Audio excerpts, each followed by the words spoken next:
person.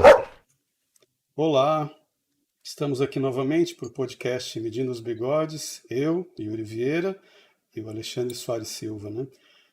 Eu e o Olá. Alexandre estava conversando antes aqui sobre o curso de escrita criativa que ele vai dar, comentei sobre o curso de roteiro e direção que eu dei também, então nós vamos começar falando hoje sobre escrita criativa, né?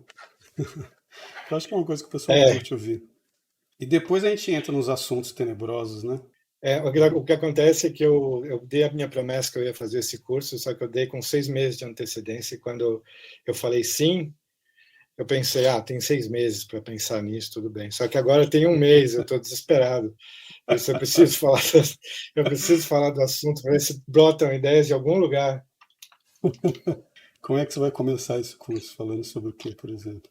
Não tenho a menor ideia. Não tenho a menor ideia. Porque eu tenho um monte de ideias espalhadas sobre o assunto, mas elas não são Uhum. metódicas, né? É que eu estava te falando, cara, quando eu participei daquele evento na Casa Mário de Andrade, do Digestivo, cara, em qualquer hora a gente tem que chamar o Júlio Daio Borges para conversar, a gente cita tanto, né?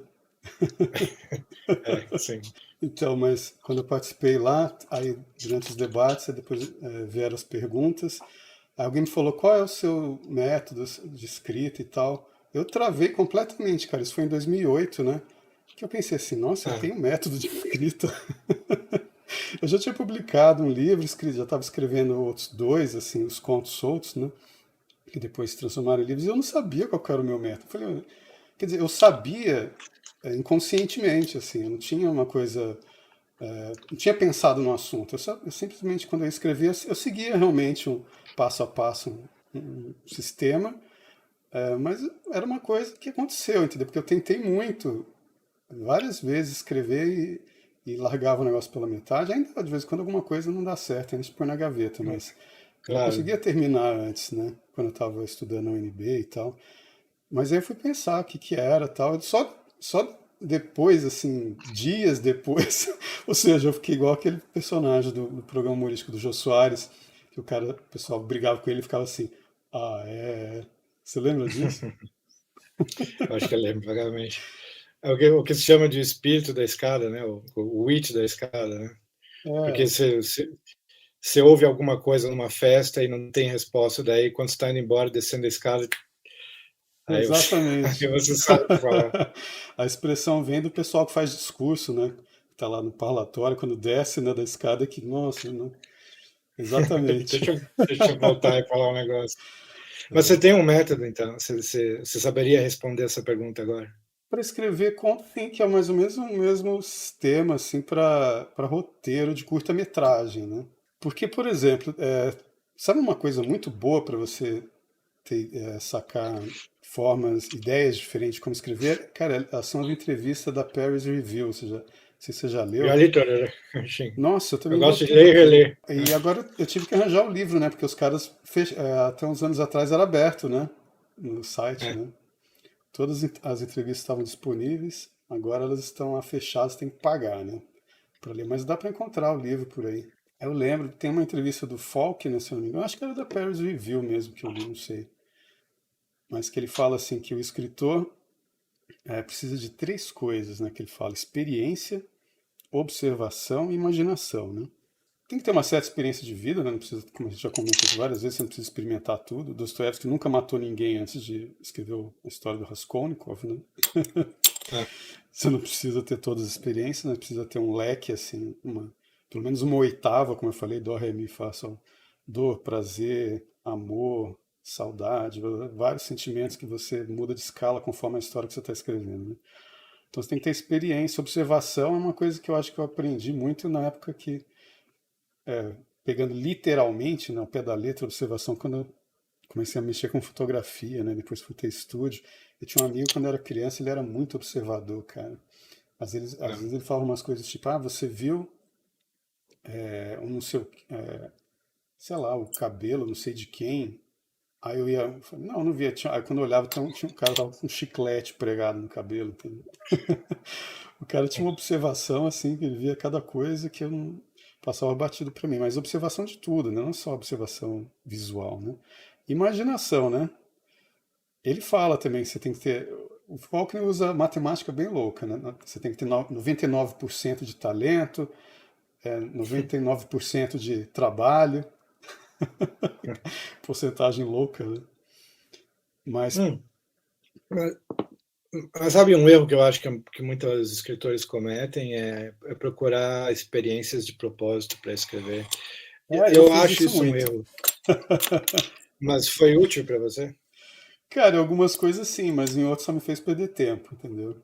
Diga, eu fiquei curioso para saber como para Não, eu mim, só assim. ia falar que algumas experiências que eu tive foram muito marcantes. Até hoje eu não escrevi nada sobre elas, entendeu? Até hoje estão lá Não, o que eu ia guardadas. dizer é que com o simples passar dos anos, as experiências vão se acumulando, mesmo que você fique trancado num quarto, alguém vai arrombar o quarto e vai causar alguma experiência em você. Não é preciso. Porque eu vejo que há pessoas que têm até um comportamento autodestrutivo ou justificam um estilo de vida autodestrutivo para poder escrever a respeito. E É, acho que alguns escritores do século XX fizeram muito isso. E é Henry uma Miller era tolice. um, né? Aquele Knut Hamsun que o Henry Miller gostava, também acho que ele se identificava com o Knut Hamsun porque tinha um livro dele que chamava, acho que, Fome, né? Que é a É, história de um escritor passando a maior fome lá em Oslo, né? O cara era é, norueguês. Acho que o Henry Miller se identificou muito com esse livro, que era outro que passou fome, pediu esmola, né? é. E aí eu li muito o Henry Miller, cara. É interessante quando você está naquela fase de tentar escrever e não conseguir. Aí você começa a ler Henry Miller, ele conta exatamente a experiência de tentar escrever e não conseguir, entendeu? Aham. Enquanto isso, passando fome, porque nega tudo para ser escritor, né? Eu gostava do Henry Miller, mas daí eu li o ensaio do Gore Vidal sobre o Henry Miller. Eu não sei se você leu o ensaio do Gore Vidal. Eu até imagino. Ele faz uma paródia do Henry Miller, de um romance do Henry Miller, e é exatamente assim, como eu vou dizer. Daí eu cheguei numa festa e o conde e tal olhou para mim impressionado e falou: Como você suporta tamanha inteligência? Deve ser muito difícil ser você com tamanho magnetismo. As pessoas devem arrastá-lo para todos os cantos, porque você é tão carismático. É um romance inteiro de estranhos falando isso para o Henry Miller o tempo todo. Mas ele usa o nome Henry Miller mesmo? Acho que usa, sim. Ou tem alguns farces ali, eu não lembro. É porque o Gore Vidal é foda, né? Porque ele tem esse lado dele, mas ele também consegue ser bem escrotão, né, cara? Não, Tem, super, né? tem aquele debate dele lá com, como chama, o conservador lá. Nossa, não acredito que eu esqueci. Tinha até o documentário no YouTube. Não, eu estou envergonhado de escrever. William Buckley Jr. É, o Buckley. Mas o Miller tinha isso, e ele percebeu isso no final das contas, que ele só começou a escrever quando ele percebeu, né? Tanto que é por isso que o cara tem uma sinceridade enorme, assim, de falar as merdas que ele falava, as besteiras, as burradas que ele fez, as É, sacanagens que ele apontava pra todo mundo, né? ele dá boas entrevistas, eu acho, mas eu confesso que ele não é muito meu estilo, não. Aquela cena da privada transbordando, não. Sexos. Ah, sim. É o tipo de coisa que eu não gosto de ler, nunca escreveria. Eu li um monte de coisa ali, Sexos, Plexos, Nexus, Pesadelo Refrigerado, é muito legal e é mais contido porque o editor falou, não escreve sacanagem não, porque a gente quer vender esse livro nos Estados Unidos, né? Porque os primeiros livros dele eram editados na França, né? Ele só ganhou dinheiro por causa da Segunda Guerra, né? Quando os soldados americanos invadiram lá, liberaram a França e começaram a comprar. Ah, tem alguma coisa de sacanagem aí para ler? Ah, tem esses livros desse cara aqui que escreve um monte de sacanagem, o tal de Henry Miller. Aí os soldados compraram o livro dele e aí ele encheu da grana, né? Mas até Né? então ele estava na miséria. Mas é Mas, foda esse tipo de experiência aí. Buscar experiência por buscar experiência é uma besteira, né? não, eu acho, porque é impossível fugir da experiência, né? A É, questão mais importante, eu acho, é o segundo elemento aí que você falou, que o Faulkner falou, né? De observação, porque se você tiver experiência, você não se observar tendo experiência, ela não exatamente. adiantou nada, né? Isso me lembra até Então, o mas Krishnamurti, que ele fala o seguinte, que a experiência não é importante. O que é importante é quando você estiver vivendo alguma coisa, você estar inteiro nela, né? Então ele fala mais ou menos, o experimentador não é importante, o que é importante é o experimentar. Porque ele tem muito aquela coisa de. O Krishnamurti é louco, né, cara? Ele tem umas coisas muito doidas. A Hilda falava, eu não entendo nada. Mas eu li muito, eu entendo onde o Krishnamurti quer chegar. Que ele fala o seguinte, que o seu ego, ou digamos, o seu eu social, né? Aquele que você apresenta para os outros, a sua interface com os outros, né? ele é criação sua, e às vezes você se confunde com ele, você acha que você é ele. Como que o Olavo fala também do eu profundo, né? O eu, seu eu verdadeiro que está por trás de tudo isso, do seu eu biográfico, seu eu histórico, né? Aham. Mas às vezes você confunde com esse eu biográfico, com esse eu que você usa socialmente. Ah, eu sou fulano de tal, que já publicou tantos livros, eu dirigi filmes, e não sei o quê. Aí você se confunde com isso e acha que é isso, né? Só que esse eu não tem experiências. Ele é uma construção sua, né? O que tem experiência é você sem toda essa bagagem do passado, estando inteiramente ali no presente, ou seja, estando observando plenamente o presente, ali, o momento, e se auto-observando também, né? Aham. Que o Remy, ele fala muito, eu lembrei por causa disso, ele fala muito sobre auto-observação, né? Você medita, Yuri? Cara, em geral, eu tenho ideia quando eu estou fazendo alguma coisa que eu não estou pensando, que é uma meditação, né? Não ficar... Não pensando assim, não me... tentando chegar a conclusão de alguma coisa, porque como diz o Jung, né, o pensamento, ele diz que um cara disse para ele num sonho, né? Que na verdade É você não. a fonte mais fidedigna de informações, segundo o É, meme do Twitter. que é aquele livro dele, é Sonhos, Memórias, Reflexões, aquele diz que é o mais autêntico dele, porque eu acho que ele foi publicado póstumamente, né? Ali ele conta as maluquices de onde elas vieram, né? Ele fala que uma vez um cara falou para ele, né? Na verdade, não é você que cria os pensamentos acontecem em você. É como se os pensamentos fossem os animais passando ali na floresta. Sua mente é a floresta, os animais estão passando por ali. Aí você observa aquilo. E o Krishnamurti fala mais ou menos isso, né? Você não tem como você parar de pensar, porque quem quer parar de pensar já é um produto do pensamento, já é esse seu ego, né? Ah, Aham. essa construção feita pelo meu próprio pensamento está tentando fazer o pensamento parar. Ah, não funciona. É só pela Mas, autoobservação e mas, paciência mesmo. mas tem momentos em que você sente os pensamentos, tipo, se eles são animais, eles são tipo um bando de periquitos que estão batendo na sua cara, Ah, estão no meio dos pássaros, né? E tem aham. momentos em que os pensamentos passam bem quietos e devagar, né? Sim. Você Que uma sente a coisa diferença. que eu acho interessante nesse negócio de meditação é o seguinte, que ela se encaixa naquele conceito do Benedetto Croce, de arte, a expressão de impressões, né? Na verdade, a gente está tendo impressões o tempo todo, né? E algumas marcam mais, só que às vezes marcou bastante, mas aí acontece outras coisas, você meio que para, não pensa mais naquilo. No momento que você, antes de escrever, você pensa sobre o que eu vou escrever, entendeu? Aí você meio que começa a se auto-observar, entendeu? Entrar nesse estado de contemplação. Fala, o que me marcou recentemente? O que me marcou ao longo da vida? Aí você começa a ficar lá, simplesmente os pensamentos vêm e você fica observando. Cara, de repente começa a vir as coisas que te marcaram. Aí pessoal, a inspiração não, é uma coisa que te impressionou, que está lá guardada e que você esqueceu, entendeu? E na meditação, nessa autoobservação, esse silêncio que você está, de repente vem as coisas. E é sobre isso que você vai escrever, né? Uhum. É o ponto de partida. Você vai expressar alguma coisa a partir daquele negócio que te impressionou, né? Para mim, pelo menos, funciona assim. Para mim não, é engraçado, é muito raro ter alguma coisa que está me incomodando, daí eu escrever sobre essa coisa que está me incomodando. Geralmente alguma ideia de história que eu acho absurda ou engraçada, mas a ideia ocorre quase que sozinha, sem muita ligação com a minha vida, Uhum, e eu acho engraçada uhum. ou absurda ou interessante de alguma maneira, e daí eu escrevo. Às vezes eu também, por exemplo, quando eu escrevi Atrás de Comédia Acadêmica, nossa, eu tive muitas ideias conversando, entendeu? Conversando com colegas, com namorada lá na UNB, aquelas coisas. E de repente vinha, né? Às vezes até era uma conversa que ia num nível assim que estava me entediando, que você vai ficando meio no estado meio hipnótico ali. Aí de repente ela falava alguma coisa muito marcante. E aquela coisa muito marcante ficava na minha cabeça e às vezes já desencadeava alguma história. Vem automaticamente, aí vinha, realmente vem às vezes um enredozinho, uma estrutura. Em geral, para mim, vem o clímax da história, né? Uhum. Primeiro, É, você escreve, porque tem gente que acha, mas romance você faria assim também, ou conto? não. Não porque como, por exemplo, o Julio Cortázar, né? Ele fala o seguinte, que o conto é como se, imagina a luta de boxe, né? O conto você ganha por nocaute. O nocaute é o clímax, né? Pá! Você tem que dar um soco no estômago do leitor ali, né? Já o romance você ganha por pontos. né? Então, às vezes, você pode até derrubar o leitor no meio do caminho, mas levanta de novo, continua, entendeu? Você ganha por pontos no romance. Pode ter um clímax, vários clímax, ou nem um clímax até, né? É. Depende do tipo de história que você está escrevendo, mas o conto tem que ter um clímax, né?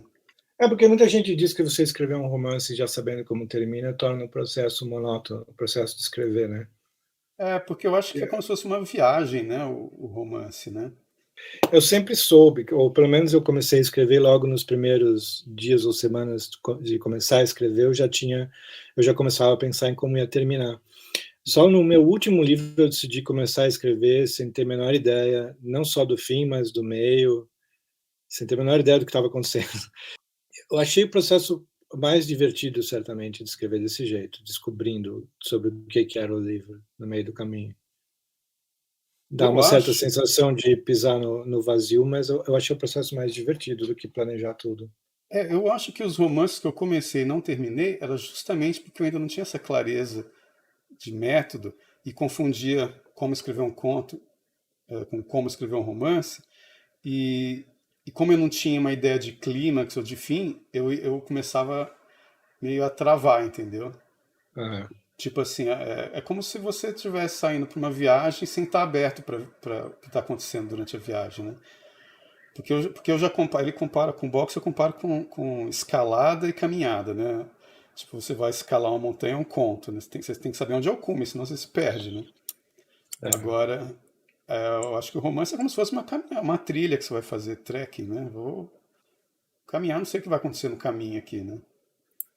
E se aparecer algum lugar muito interessante, você decide na hora virar à esquerda e não à direita. Né? Exatamente. De repente passa um carro, te oferece uma carona para um outro lugar, como eu já fiz, né? Que é meio assim. Quando você é moleque, você faz cada maluquice, né? Mas enfim, Eu nunca fiz essas coisas. Eu fiz trekking uma vez na vida só. sério. Foi agradável e tal, mas foi uma vez só. Nossa, eu fiz durante muitos anos. Eu quase morri algumas vezes, né? Eu já caí em fenda, cara, subindo vulcão, no gelo, entendeu?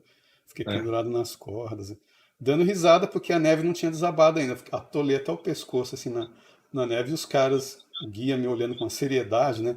Ah, bate com a piqueta, né? Na piqueta na parede, não sei o quê, faz não sei o quê. E eu achando engraçado a tensão dele, né? Aí eu chutei a parede assim. Eu falei, minhas pernas estão balançando no ar. Ele, calma, calma. Eu falei, mas eu tô calmo, né? Chuta a parede. Eu chutei que eu tenho aqueles grampones, né, na bota. Quando bateu na parede assim, aí a neve desabou, cara. e Quando eu você olhei caiu. assim. Não, eu tava pendurado nas cordas no cara que tava na frente de mim e atrás, que você vai encordado, né? Um amarrado no outro, né? Quando eu É. olhei, cara, que no buraco não tinha fundo, que ele ia escurecer, ficando azul, azul, até ficar aquele azul marinho, escurão, até sumir lá embaixo, totalmente escuro. Eu falei, putz, grila, né? Então, assim, eu já risquei muito o pescoço nessas coisas. Mas eu penso o conto como uma escalada, tem que saber onde é o cume. Tanto que eu tenho um livro aqui, cara, deixa eu achar aqui, que eu até separei, eu comentei com você, que para conto, eu quero escrever com relação a cinema, né? Mas esse aqui, ó. Não sei se tá aparecendo invertido É na do tela. Clímax. Não, tá parecendo direito, só não tô Ah, vendo o tá. autor, Ah, é. Luiz Carlos Marcial. Esse livro é muito legal. E ele fala muito sobre aqueles filmes não, aquelas histórias além da imaginação, que foi revolucionário na televisão, né? Aham. E os caras sempre têm aqueles fins impactantes, né? Aqueles finais impactantes, né? Mas você sabe que nem conto eu escrevo sabendo o final. Um ou outro eu escrevi Alguns, assim. alguns eu comecei sem saber, mas eu travei enquanto não descobri o final. Né? É que teve alguns que eu segui o método. Aliás, a maioria. Simplesmente me ocorreu uma frase, daí eu escrevi a frase, daí perguntei qual seria uma boa segunda frase, daí escrevi a segunda frase, e assim foi indo até chegar no final do conto, sem ter uma ideia muito boa, sem ter uma ideia precisa de como eu terminar. Não sem ter uma ideia muito boa, espero que as ideias tenham sido boas, mas sem ter uma ideia muito precisa. Aham. E geralmente também uma coisa que acontece comigo, e eu não sei se você sente isso, talvez não, eu preciso escrever tudo. É muito melhor para mim escrever tudo de uma vez só. escrever sem parar e ficar mexendo, revisando, nada, vai A escrevendo. primeira versão é. É, a primeira versão, sim. Isso até tem um livro muito bom, cara.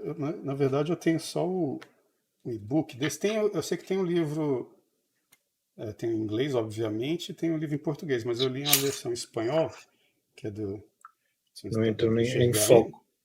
Zen Arte diz que, Reber Bell, eu tenho isso baixado. Então, esse livro é muito interessante, que ele fala o seguinte, né? Para você escrever, é lógico que é trabalho, né? Você tem que trabalhar no negócio.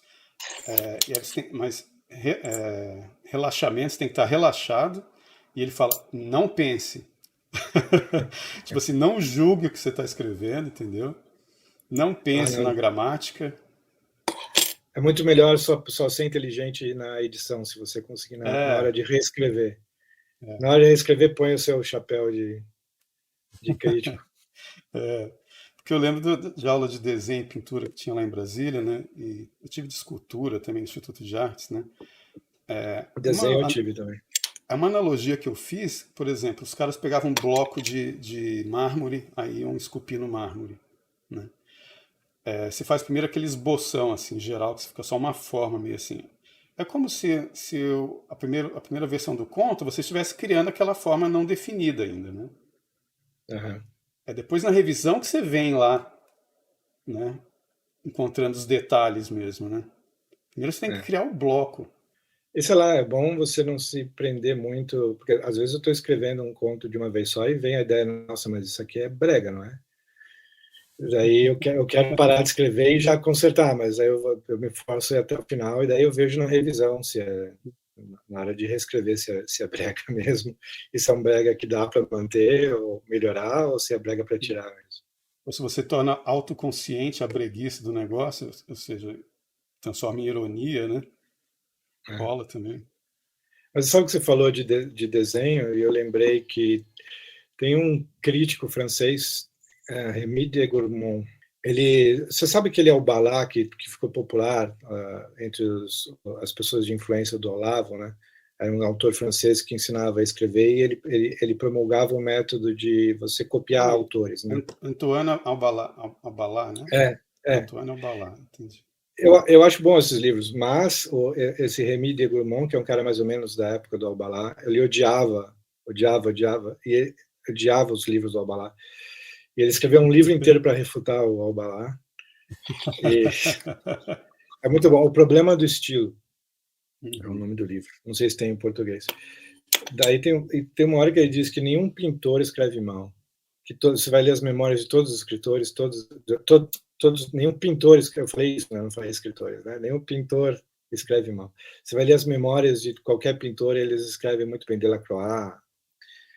E eu Cara. acho que isso valia numa época em que as pessoas pintavam figurativamente, né? Você tinha que prestar atenção aos detalhes do Uhum. mundo, né? Uhum. Porque acho que a teoria por trás é que você tem um amor pela concretude e pelos detalhes, você está observando a realidade. Você tem esse hábito em você como pintor, e daí você vai transmitir isso para a escrita. Não vai escrever de um jeito abstrato, rebuscado e vazio. Eu sempre achei essa dica boa, O livro fazer um curso. aquele livro Cartas a Tel, do Van Gogh, eu não sei dizer agora se ele escrevia bem, porque faz tempo que eu li, mas você vê que o cara ele pensava em tudo também, né? Ele não estava ali um hippie que pinta na feirinha. Não. Não, o cara pensava em tudo, meditava em tudo, analisava os outros pintores, ele sempre conversando com o irmão dele, né? E tinha altas também especulações metafísicas, religiosas, né? É interessante o livro. E eu Então, me assim, lembro, eu me lembro da frequência com que ele menciona cores, né, nas cartas. é, Qualquer coisa que ele está contando que viu, ele menciona a tinta que ele usaria para pintar. cara, tem uma coisa que o Faulkner fala, não sei se você concorda com isso, que ele fala assim, que todo romancista, todo escritor é um poeta frustrado. Ele diz que ele primeiro tentou escrever poesia, não conseguiu. Depois ele passou Não. para a forma que ele acha que a forma mais elevada é poesia. Depois ele acha que a outra mais elevada é o conto. Ele também não conseguiu. Aí quem fracassa na poesia e no conto escreve romance. O que você acha disso? O Faulkner falou isso, cara. Não, eu acho uma boa frase, mas eu nunca quis ser poeta. Eu Nunca me tentei. ocorreu. Eu tentei, mas assim, não sei se presta não, viu? Eu acho que eu consegui um pouquinho melhor quando eu escrevia com métrica, soneto, entendeu? Mas em geral eu escrevia Aham. sempre alguma coisa meio com humor também. Eu nunca fui muito profundo nos poemas. Todas as vezes que eu tentei fazer poesia foi sempre alguma coisa, algum verso ligeiro, cômico. Tem um Nunca professor nada meu, sério. esse que eu queria que a gente conversasse com ele, o Sérgio Riso.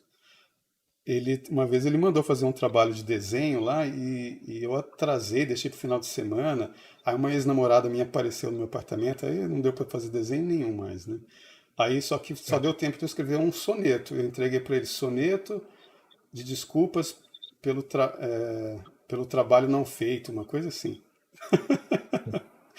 E que eu conto por que que eu não fiz o desenho, entendeu?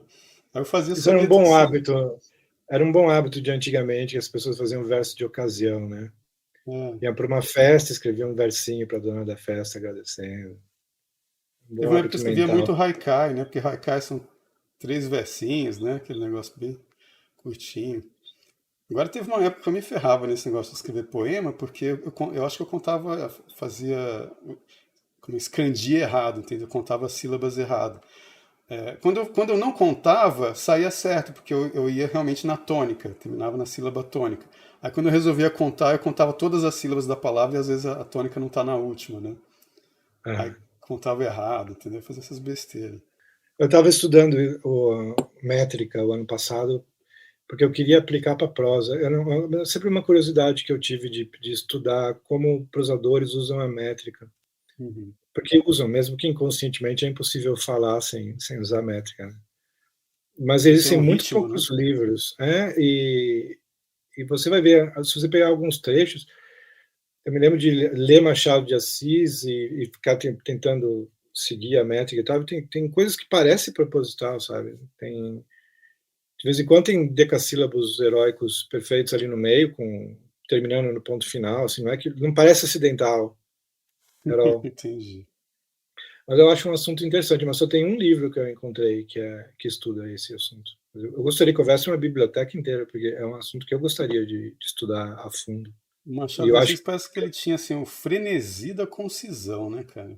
não, Impressionante, assim. ele era muito elegante, né? É. Umas coisas que a gente usaria 2 frases para falar, ele numa curtinha, assim, tá, tá, tá, tá, tá. É. Por isso que foi Já tão terror. Camilo Castelo Branco, que também eu acho, quer dizer, eu acho, não uma opinião polêmica nem idiosincrática, mas é um mestre da língua, ele não tem elegância, nem quer ter, né? Ele é uma pessoa tendo ataque epilético praticamente, né? É verdade. Eu li só aquele amor de perdição, né, na verdade, dele só. Não li muitas Eu estava coisas. ouvindo alguém falar sobre Camilo Castelo Branco e ele falou, até quando os assuntos são... Quem foi que estava falando isso? Até quando os assuntos... Eu até acho que estava vendo algum podcast. Até quando os assuntos são xoxos, porque às vezes são, ele era muito daquele romantismo um pouco sem graça, vamos ser honestos, a enjeitada, a órfã que foi abandonada debaixo da árvore na quinta, daí é criada por um homem insensível e se apaixona por um pobre, daí sempre essa história, deve ficar grávida, daí é enjeitada também, o marido, Uhum, umas histórias assim. Mas o estilo é que eleva tudo, né? uhum, Porque é um estilo perfeito, super arcaico, né?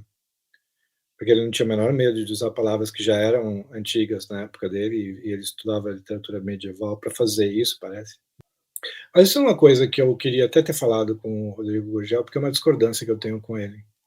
Porque ele me parece um defensor do estilo puro e simples, né? O estilo clássico, clareza acima de tudo. E eu acho que isso é bom para você. Se você vai ensinar muita gente a escrever, essa é a melhor coisa que você pode querer que eles tentem fazer, né? Porque primeiro deve ser mais fácil de aprender. Não é que fácil de fazer, mas é uma noção fácil de entrar na sua mente, né? Escrever uhum, simples, escrever de modo simples. E segundo, porque você corre menos risco de escrever grotescamente mal, né? Porque se a tentação de quem está começando a escrever é escrever de um jeito empolado, né? Especialmente pessoas meio livrescas que crescem lendo livros na biblioteca do avô. E daí a pessoa vai escrever uma história passada em 2022 e escreve: corria o ano da graça de 2022, quando o mancebo apoiado. Então, pelo menos esse conselho de escrever simplesmente e classicamente com a maior clareza possível, ele elimina esse risco, né? Mas às vezes eu sinto falta porque desde o Pasquim, sei lá, talvez antes disso, mas desde o Pasquim no Brasil todo mundo escreve, tenta escrever, não consegue dizer, mas tenta escrever desse jeito, né? Com frases curtas e palavras simples e o estilo coloquial. Uhum. Todo romance brasileiro é meio que escrito assim. Eu queria ver alguma idade, alguém que fizesse a língua ser um pouco mais divertida lá. Não precisa chegar a ser Guimarães Rosa, né? Não, Que Guimarães Rosa é foda.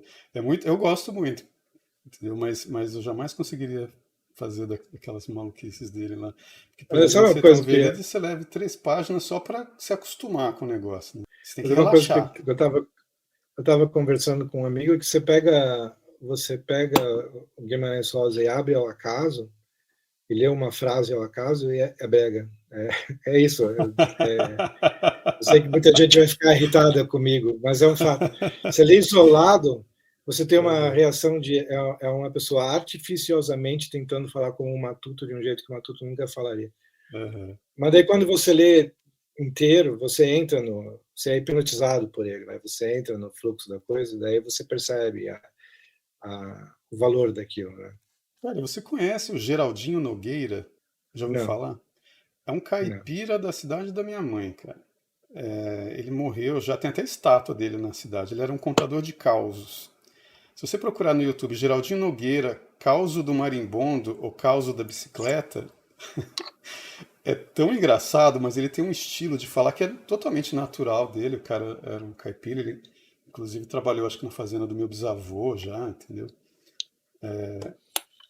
Mas é aquela coisa, é como se fosse um Riobaldo, só que não lá do sertão, dos Gerais, lá da Bahia, não. É um cara de Goiás, entendeu?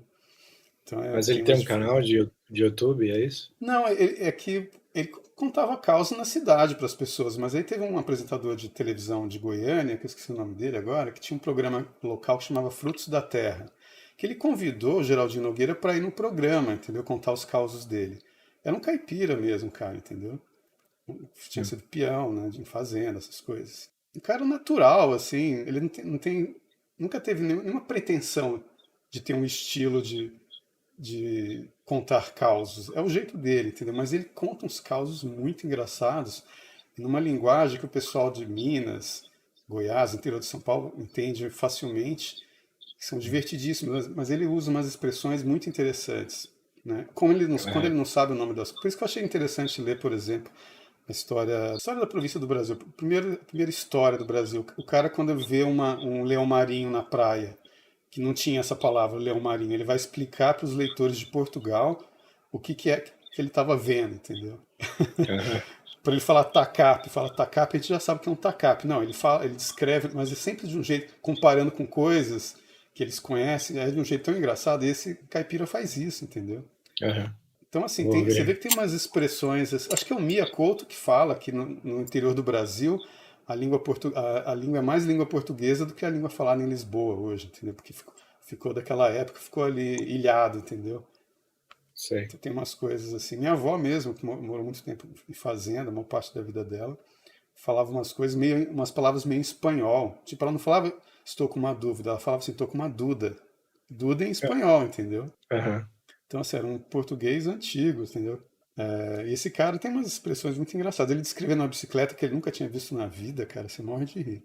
Mas, Eu vou mas enfim, eu procurar. fico imaginando se alguém tivesse que escrever a língua do interior de Minas, Goiás, tinha que ver esse cara falando para ter uma ideia. Sim. Em Portugal, quem escreve no estilo parecido com Guimarães Rosa, mas menos abstruso, né? É o Aquilino Ribeiro, né? Cara, agora aqui no Ribeiro você tem que ler e-book, cara. Ler o livro é difícil. Por quê? Porque o e-book você bate o dedo na palavra, pum, abre o dicionário, entendeu? É, sim, sim.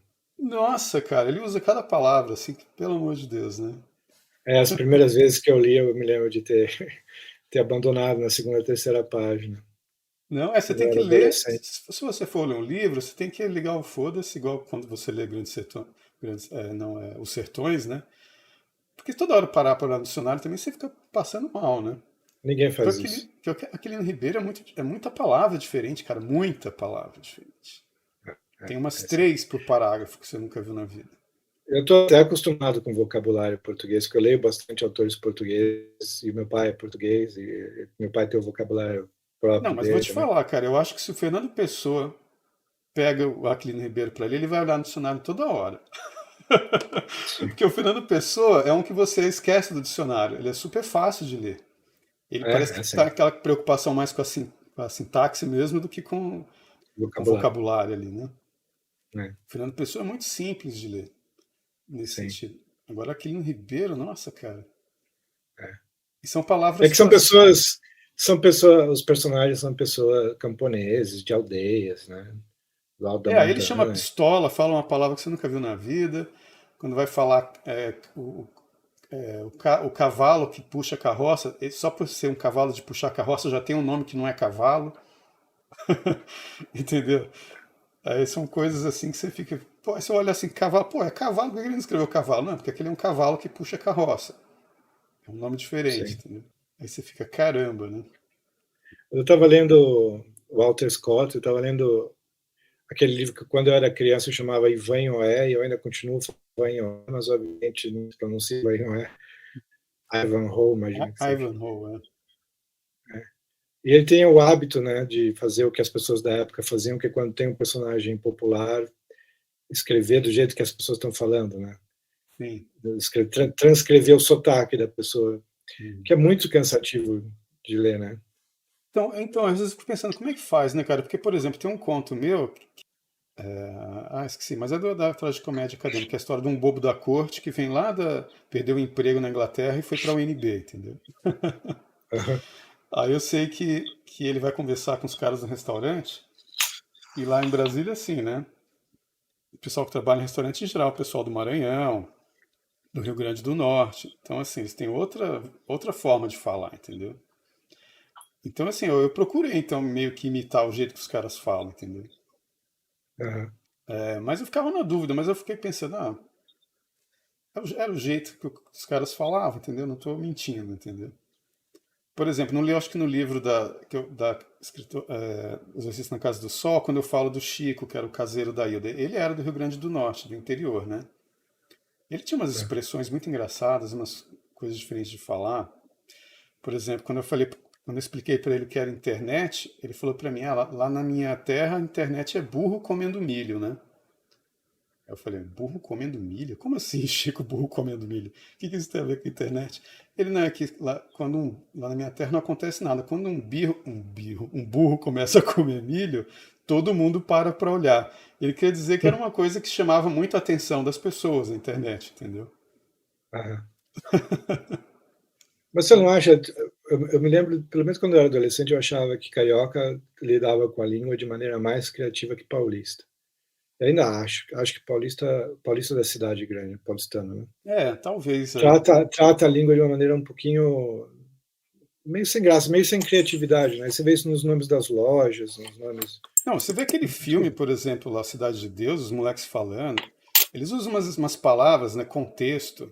Ah, isso não é do seu contexto. É Contexto. interessante, né, o jeito dos caras falarem. Tem outras expressões também. Metade da minha família é do Rio de Janeiro, a outra metade é de Goiás, entendeu? Então eu sempre passava feriado no Rio de Janeiro ou em Goiás, quando eu morava em São... E eu cresci em São Paulo, né? Então, assim, eu ficava meio observando também isso, né? A maneira como meus primos, meus tios falavam. Meu pai também tinha umas expressões, meu pai também no Rio de Janeiro, ele sempre falava umas coisas tipo, pombas, né? A expressão de espanto dele era pombas. Uhum. Tinha umas coisas assim. As pombas, acho que se falava em São Paulo antigamente. Falava também? Pomba, é. Pomba. É isso, eu lembro lá no Rio o pessoal falando isso. Uma coisa que eu achava muito estranhíssima era as gírias da Hilda Hilst, entendeu? Ela falando, tipo, a gente fala tipo, né? Esse é um carro tipo Playboy, né, e tal. Ela falava bossa, né? Bossa Playboy. Eu nunca vi mais ninguém além dela falar assim, que era uma gíria dos Eu, anos 50, né? eu comprei o livro dela de poesias, todas as poesias dela, em um volume só no final de semana passada. Comecei a ler. Então, é esse negócio, observar a maneira como as pessoas falam e como colocar isso sem parecer que você está sendo simplesmente rebaixando a classe, né? Mais ou menos por aí que você fala, Ah, sem ser isso eu, pedante. eu gosto de fazer gente vá um pouquinho burra, um pouquinho vulgar falando dos personagens, né? Falando de um jeito como as pessoas falam nos Uhum, diálogos, né? E uhum. frequentemente volta da editora com o revisor vai e corrige Nossa, cara, o revisor é um trabalheira que dá esse negócio de revisor, cara. né? E para nova ortografia, então, piorou. Eu me lembro de escrever roteiro também, fazer o personagem falar com erro, mas falar de um jeito como a pessoa fala na vida real, como ela falaria, e o canal achar ruim, né?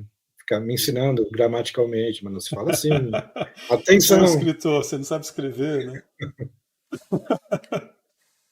É E daí você foda. fala, mas é que as pessoas falam assim, né? Daí eles não dão um braço a torcer, porque eles já se comprometeram em corrigir você, então eles não podem voltar para trás e falar, ah, sim, então tudo bem, é verdade.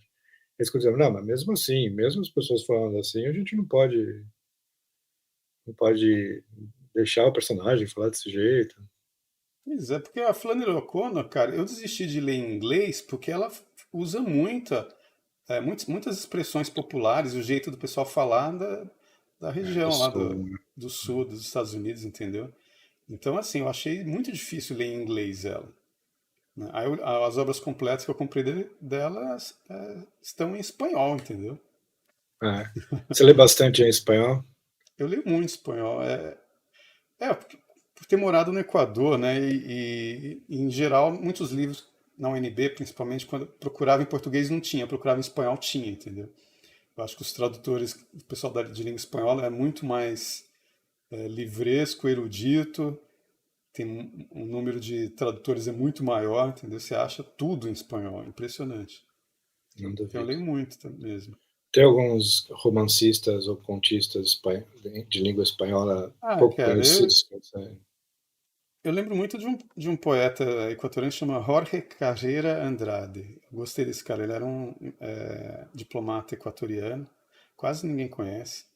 Jorge Carreira Andrade. Agora, o que eu li muito foi o Jorge Luiz Borges, né? Eu comecei a ler lá com 17 anos, quando eu estava fazendo intercâmbio, né, no Equador. Né? E eu comecei a ler justamente quando meus pais de intercâmbio me deram de presente aquele livro Despertados Mágicos, né? Eu li o Que, Despertar dos Mágicos. Eu tenho que até tem, aqui ao alcance da minha mão.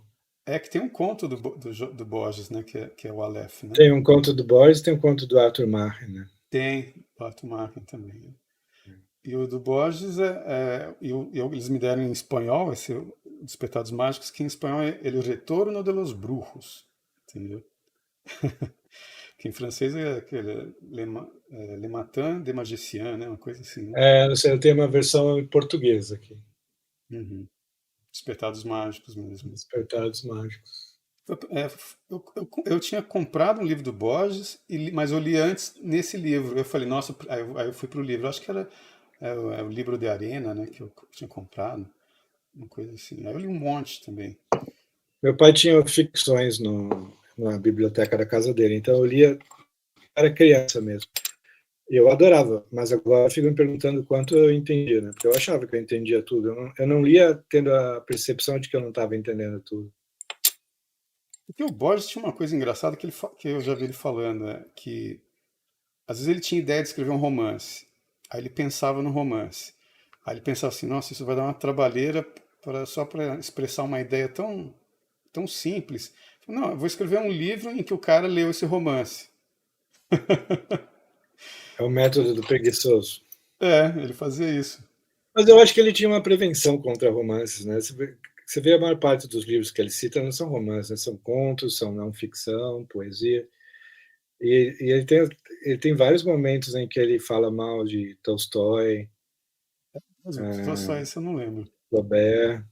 Tolstói, ele falou, se Tolstói se chegarem 5 pessoas a cavalo, Tolstói vai começar a descrever cada cavalo e depois cada pessoa por ordem. Primeiro da esquerda, o segundo, vai descrever tudo.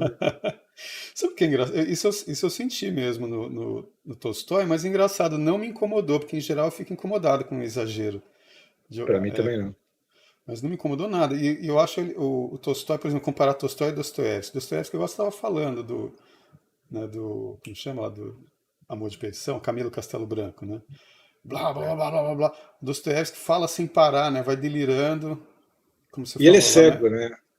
ele é cego, Dostoiévski, ele não Não dá fica uma... descrevendo nada, não. É mais o que está passando na cabeça das pessoas, os diálogos, né? É, Inspirações. E o Tolstói, não, ele tem uma maneira mais. Comparando aquilo que eu te falei uma vez daquele livro que o cara faz uma comparação entre barroco e clássico, né?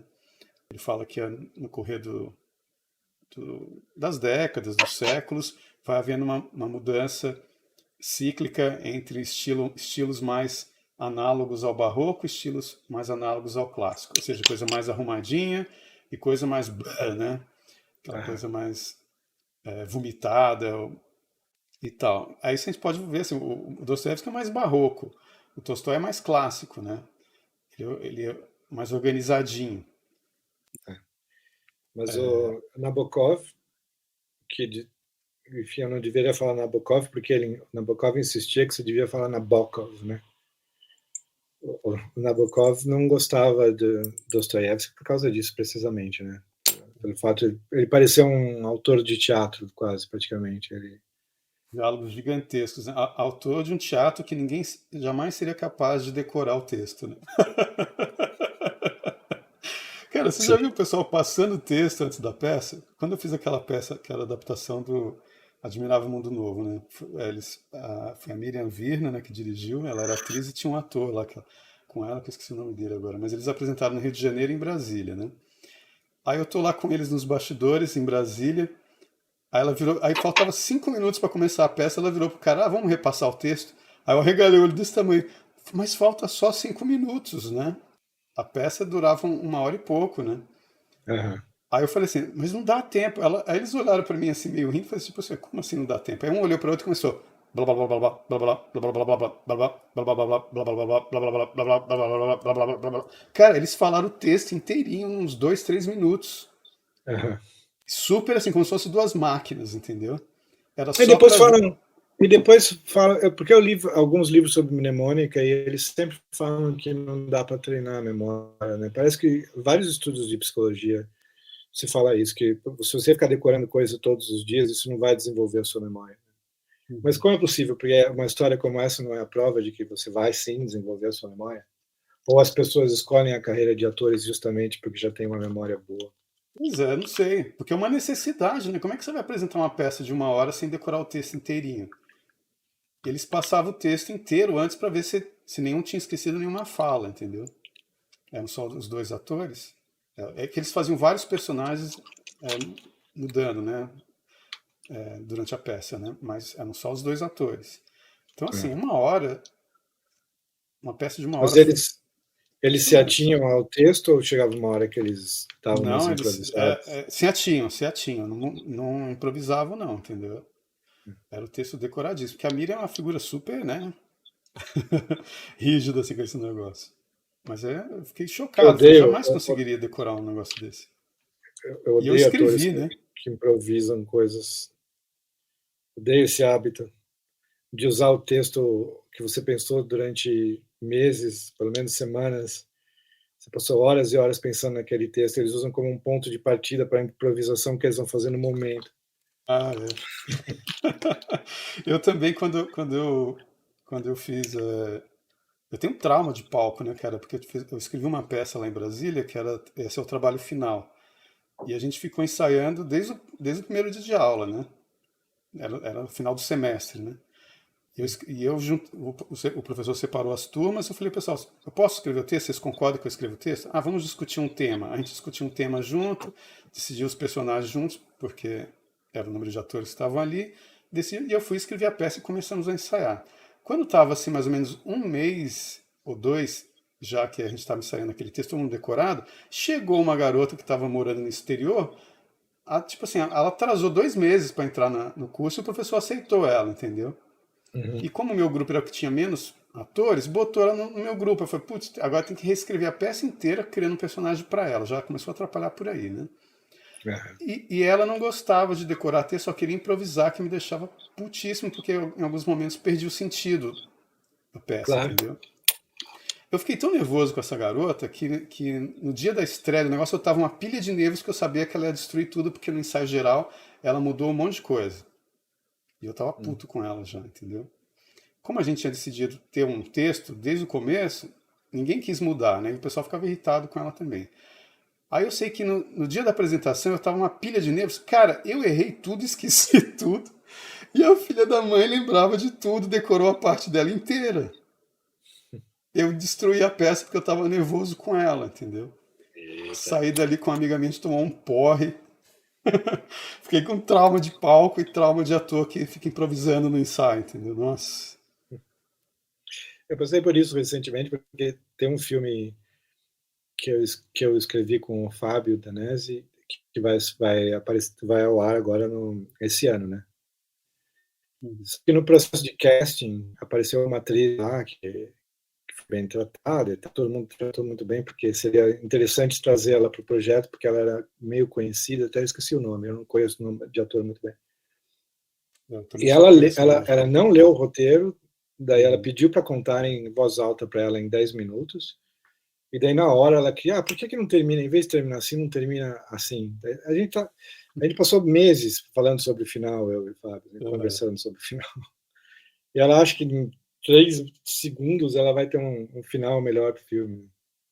Ator é tudo assim. Eles acham que a gente escreveu tudo às pressas no caminho da gravação. Eu sei, por exemplo, que o Tarantino é um que não gosta que mude uma vírgula, né, no texto dele. Se bem que o Tarantino eu só gosto mesmo do Pulp Fiction, cara. O resto eu não sou chegado. Não. E tem Eu uma confesso que eu questão gosto de até do livro dele. Eu estava lendo o romance que ele escreveu, baseado no último filme Tarantino. dele, né? Era uma vez em Hollywood. É mesmo, ele escreveu um romance, eu nem sabia disso. E o que você achou? Sabe o que é divertido? É bem divertido. É um romance pulp, né? Pulp. Mas bem interessante de ler, divertido. Eu queria, por mim, se ele não vai fazer mais filmes, ele ficaria em casa escrevendo romances pulp, Pois é, não, ele desse escreve estilo bem. dele. Eu tenho o roteiro do Pulp Fiction, tem inclusive umas cenas lá que não entraram no corte final, né? Não muitas, É, né? Alguma coisinha ou outra, né? Mas eu gosto, porque o Pulp Fiction tem esse contraste, assim, de... Por exemplo, tem uma questão de imaginação moral. Porque tem aquele cara, o bandido, que tem aquele flash de que Deus, sabe, se intrometeu aqui na situação e salvou a gente, entendeu? E muda, resolve mudar de vida, e você fica duvidando, será que ele mudou de vida mesmo? E lá no final ele prova que mudou de vida sim, entendeu? sim. É interessante isso. E os outros filmes do Tarantino tem umas coisas de vingancinha, eu digo depois do Pulp Fiction, né? Tem um que na verdade não é dele, né? Aquele que tem aquela atriz negra dos anos 70 que eu esqueci agora o nome. Ah, não, Jack Brown, não, É é Jack dele, mas é Brown, baseado no baseado Elmer num Leone. romance, né? Ou seja, assim, não saiu da cabeça dele totalmente. Né? Mas que é bom também, mas eu não acho tão bom quanto Pulp Fiction. Mas os outros, cara, pra mim são só histórias de vingança maluca. Tipo assim, eu fiquei puto com um acontecimento, vou me vingar num filme. Aí é o filme de racismo, os negros se vingando, aí é o filme do Esse é o que eu pessoal menos gosto, se mas vingando da turma do Charles Manson, se vingando do Hitler, dos nazistas, mas sempre aquela coisa, sabe? Porque o Faulkner, né, o discurso dele do Prêmio Nobel é excelente, que ele fala assim, você escrever com o coração e não com as glândulas. E ele parece que estão escrevendo com a glândula, entendeu? Esse negócio, aquelas vinganças bestas, assim, sabe? Eu não eu gosto daquilo. concordo inteiramente com tudo que você falou, mas mesmo assim eu acho divertido. Funciona como comédia, só que como comédia eu queria rir mais, e como não me faz rir mais, aí eu prefiro ver um Monty Python mesmo. Agora um livro que eu acho super importante, cara, esse livro aqui, ó. Não sei se você conhece. Dá pra Peraí ler que aí? A Guerra da Arte. Tá fora de foco? Eu sei, eu já li esse livro. Deixa eu ver o nome do Steven Pressfield, não É é? Stephen Press. Que coisa, essa minha câmera tá muito chata, cara. Ele não focaliza direito. Não tá focalizando, não. Eu li esse livro. Eu acho bem bom assim para quem é meio tímido para escrever ou não tem disciplina. É, É quase todo mundo. exatamente. Porque às vezes se trava e você acha que é porque eu não nasci para isso, eu não tenho vocação. Não, é porque você não está se esforçando o suficiente, você não está lutando contra a resistência, como ele fala, né? Eu acho muito boa esse conceito. E eu acho que ele me fez escrever mais também. Não, o livro ele resume o livro na primeira página, num parágrafo curtinho, é o resumo do livro, né? Ele diz assim, o que eu faço, né? Chama o que eu faço. Ele simplesmente descreve que ele acorda, que ele toma banho, que ele toma café, que ele põe uma roupa folgada de moletom, que ele coloca um canhão que ele ganhou não sei de quem, de um amigo, apontando para ele para disparar inspiração para ele, que ele pega um não sei o que não sei quem comprou lá nas Termópilas, lá na Grécia, onde teve aquela Guerra dos 300, a batalha. Ele escreve sobre a Grécia Antiga, ele escreve romances sobre a Grécia Antiga. E que ele simplesmente senta, começa a escrever, se desliga todo, escreve até quando ele sente que ele está empurrando o texto, né? Já não estou sendo puxado mais pelo texto, estou tentando empurrar, eu paro porque eu já cansei, acabou, pronto. É assim que se faz. Depois ele explica por que você não consegue fazer isso, que é a resistência, né? Eu tinha muito de só escrever quando veio inspiração. Você está no chuveiro e vem acontece muito no chuveiro, né? Por algum motivo. Eu também tenho essa coisa com água. Será que é signo de Escorpião, talvez? Nós dois. Mas eu só fazia assim, me veio inspiração, daí eu escrevo. Não veio inspiração, não vou escrever. E eu fiz isso durante anos, mas o resultado é que eu escrevi muito menos do que eu poderia. E agora não, agora eu sento mesmo e fico pensando, e se não sai nada, não saiu nada, mas pelo menos eu sentei e tentei pensar em alguma coisa. Exatamente. O Bruno Tolentino falava muito isso, tem que escrever todo dia, mesmo que não saia nada que preste, entendeu? Você tem que treinar ali. E se disciplinar, sentar, né? E ver se sai alguma coisa. E é bem aquela coisa que eu falei, né? Quando você meio que você...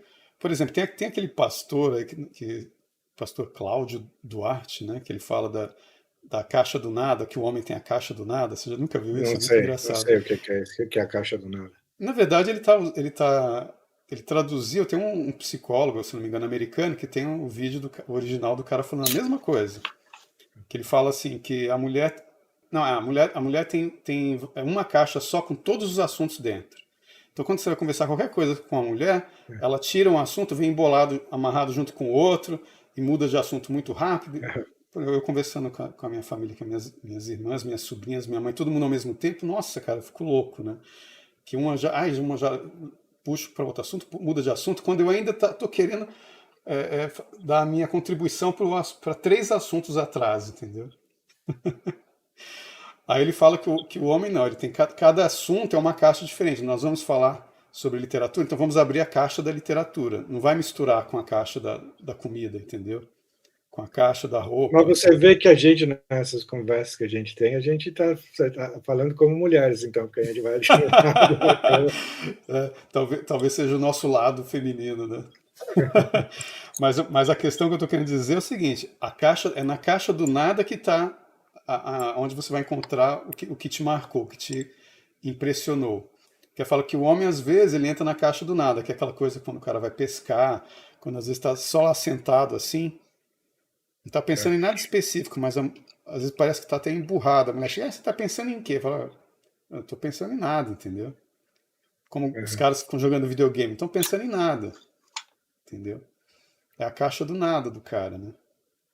Em geral é nessa caixa do nada que vem assim, como se fosse como se fosse um dolorido que você está assim, você esbarrou em uma coisa e ficou dolorido. É alguma coisa que te impressionou na mente, aí o negócio começa a pulsar lá no fundo, vem a ideia, fala, nossa, aquela história que aconteceu comigo e tal. Aí você marca. Porque uma vez eu comentei o seguinte, que eu falei, esse negócio de impressão, às vezes em geral vem como uma imagem. Mas uma vez eu dei o exemplo para alguém que às vezes funciona isso, às vezes não. Que é como se essa imagem, essa impressão que alguma coisa me causou, é um óvulo. Mas para aquele negócio dar certo, falta um espermatozoide que gerar alguma ideia que eu junto com aquele negócio e cria uma situação. Entendeu?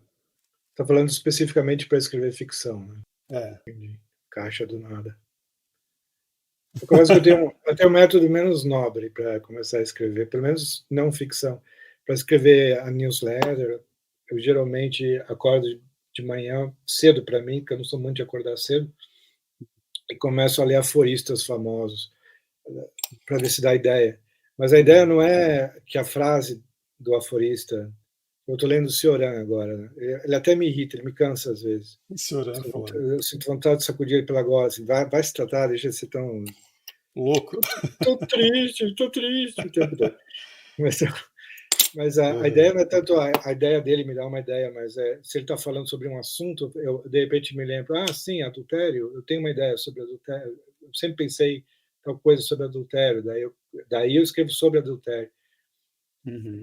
É uma maneira de não tanto ter ideias, mas me lembrar de que eu tenho ideias que eu Entendi. tive anos atrás, talvez. Aham. E Nietzsche falava mal desse método, né? Nietzsche achava que eram homens fósforo que precisam ler um livro para tipo riscar o fósforo em alguma coisa para o cérebro funcionar, precisa de um livro para funcionar, né? Entendi. E que ele era superior a esse, ele funcionava sem precisar, entrando na tal da caixa do nada dele. Uhum. Mas isso acontece mesmo. Eu tenho um conto nesse primeiro livro também, que é Apocalípticos Integrados. Não, Apocalipse Integrados é o nome o nome do livro do Humberto Eco, que eu tinha lido, né?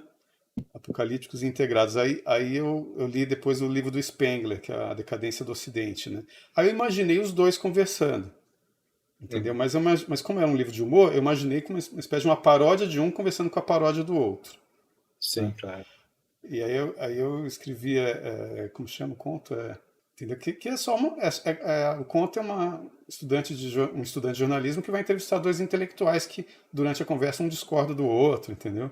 Sim. Ou seja, nasceu de dois livros que eu li, que eram ideias que estavam na minha cabeça, que eu não estava meio que tentando articular essas ideias de livros diferentes, né?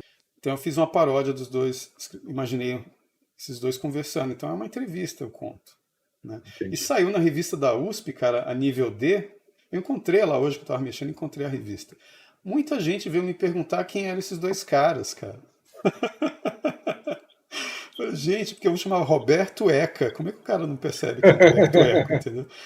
É, E detalhe, eu misturei com Paulo Francis, porque o outro chamava Mauro Austris. Eu misturei o Paulo Francis com o Spengler, entendeu? é. Era como se fosse o Paulo Francis depois de ter lido A Decadência do Ocidente, né? Só que ele chamava Mauro Austris, o Mas é em personagem. forma de diálogo. É como se fosse uma entrevista, com o nome de um, o nome do outro, respondendo as perguntas do cara. Fiz uma entrevista falsa. Porque eu li um livro do Rubem Fonseca, que acho que chama Intestino Grosso, o conto, que é uma entrevista com o escritor. Então, assim, ele imaginou um escritor 1000 vezes mais louco do que ele e botou esse escritor pra falar um monte de merda, entendeu? Que eu achei É. interessante. Não sei se já leu, tem um escritor inglês do século XIX, que no momento me escapa o nome, mas que ele se especializou em fazer romances que são diálogos entre intelectuais e pseudo-intelectuais da época. E cada um defende uma ideia Uhum, caricata, um erro filosófico da época. E é uhum, só geralmente eles vão passar um final de semana numa casa de campo comem, caçam e conversam. E é mais a descrição da conversa, quase como teatro, quase não, como teatro mesmo, com o nome do uhum, personagem, depois a fala, o nome do personagem, depois... uhum. Ele era muito divertido, era um dos autores favoritos do Gore Vidal. Um Porque a dos Montanha autores favoritos. Mágica é isso, né? Montanha Mágica é aquela discussão interminável, né? Dostoiévski também tem isso. Mas, por exemplo, eu acho muito mais fácil acompanhar o Dostoiévski do que o Thomas Mann. Eu li a Montanha Mágica como se eu estivesse escalando o Everest, entendeu? Aham, Não posso parar, senão eu vou morrer no caminho, entendeu? Para mim foi aham.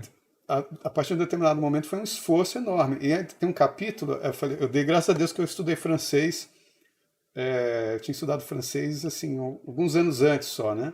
E então, porque tem um capítulo dele que é inteirinho em francês, que é quando o Hans Castorp conversa com a russa, que ele está apaixonado por aquela russa, mas a língua que eles têm em comum é o francês. E o Thomas Mann escreveu o capítulo em francês e na tradução em português está em francês também, entendeu? Aham. E eu falei, nossa, imagina, se eu não tivesse estudado esse negócio, eu ia ter que pular esse capítulo ou teria desistido aqui, né? De lá para cá, meu francês só degringolou. É, eu leio em francês, mas mal, assim, dependendo do autor, eu não consigo ler.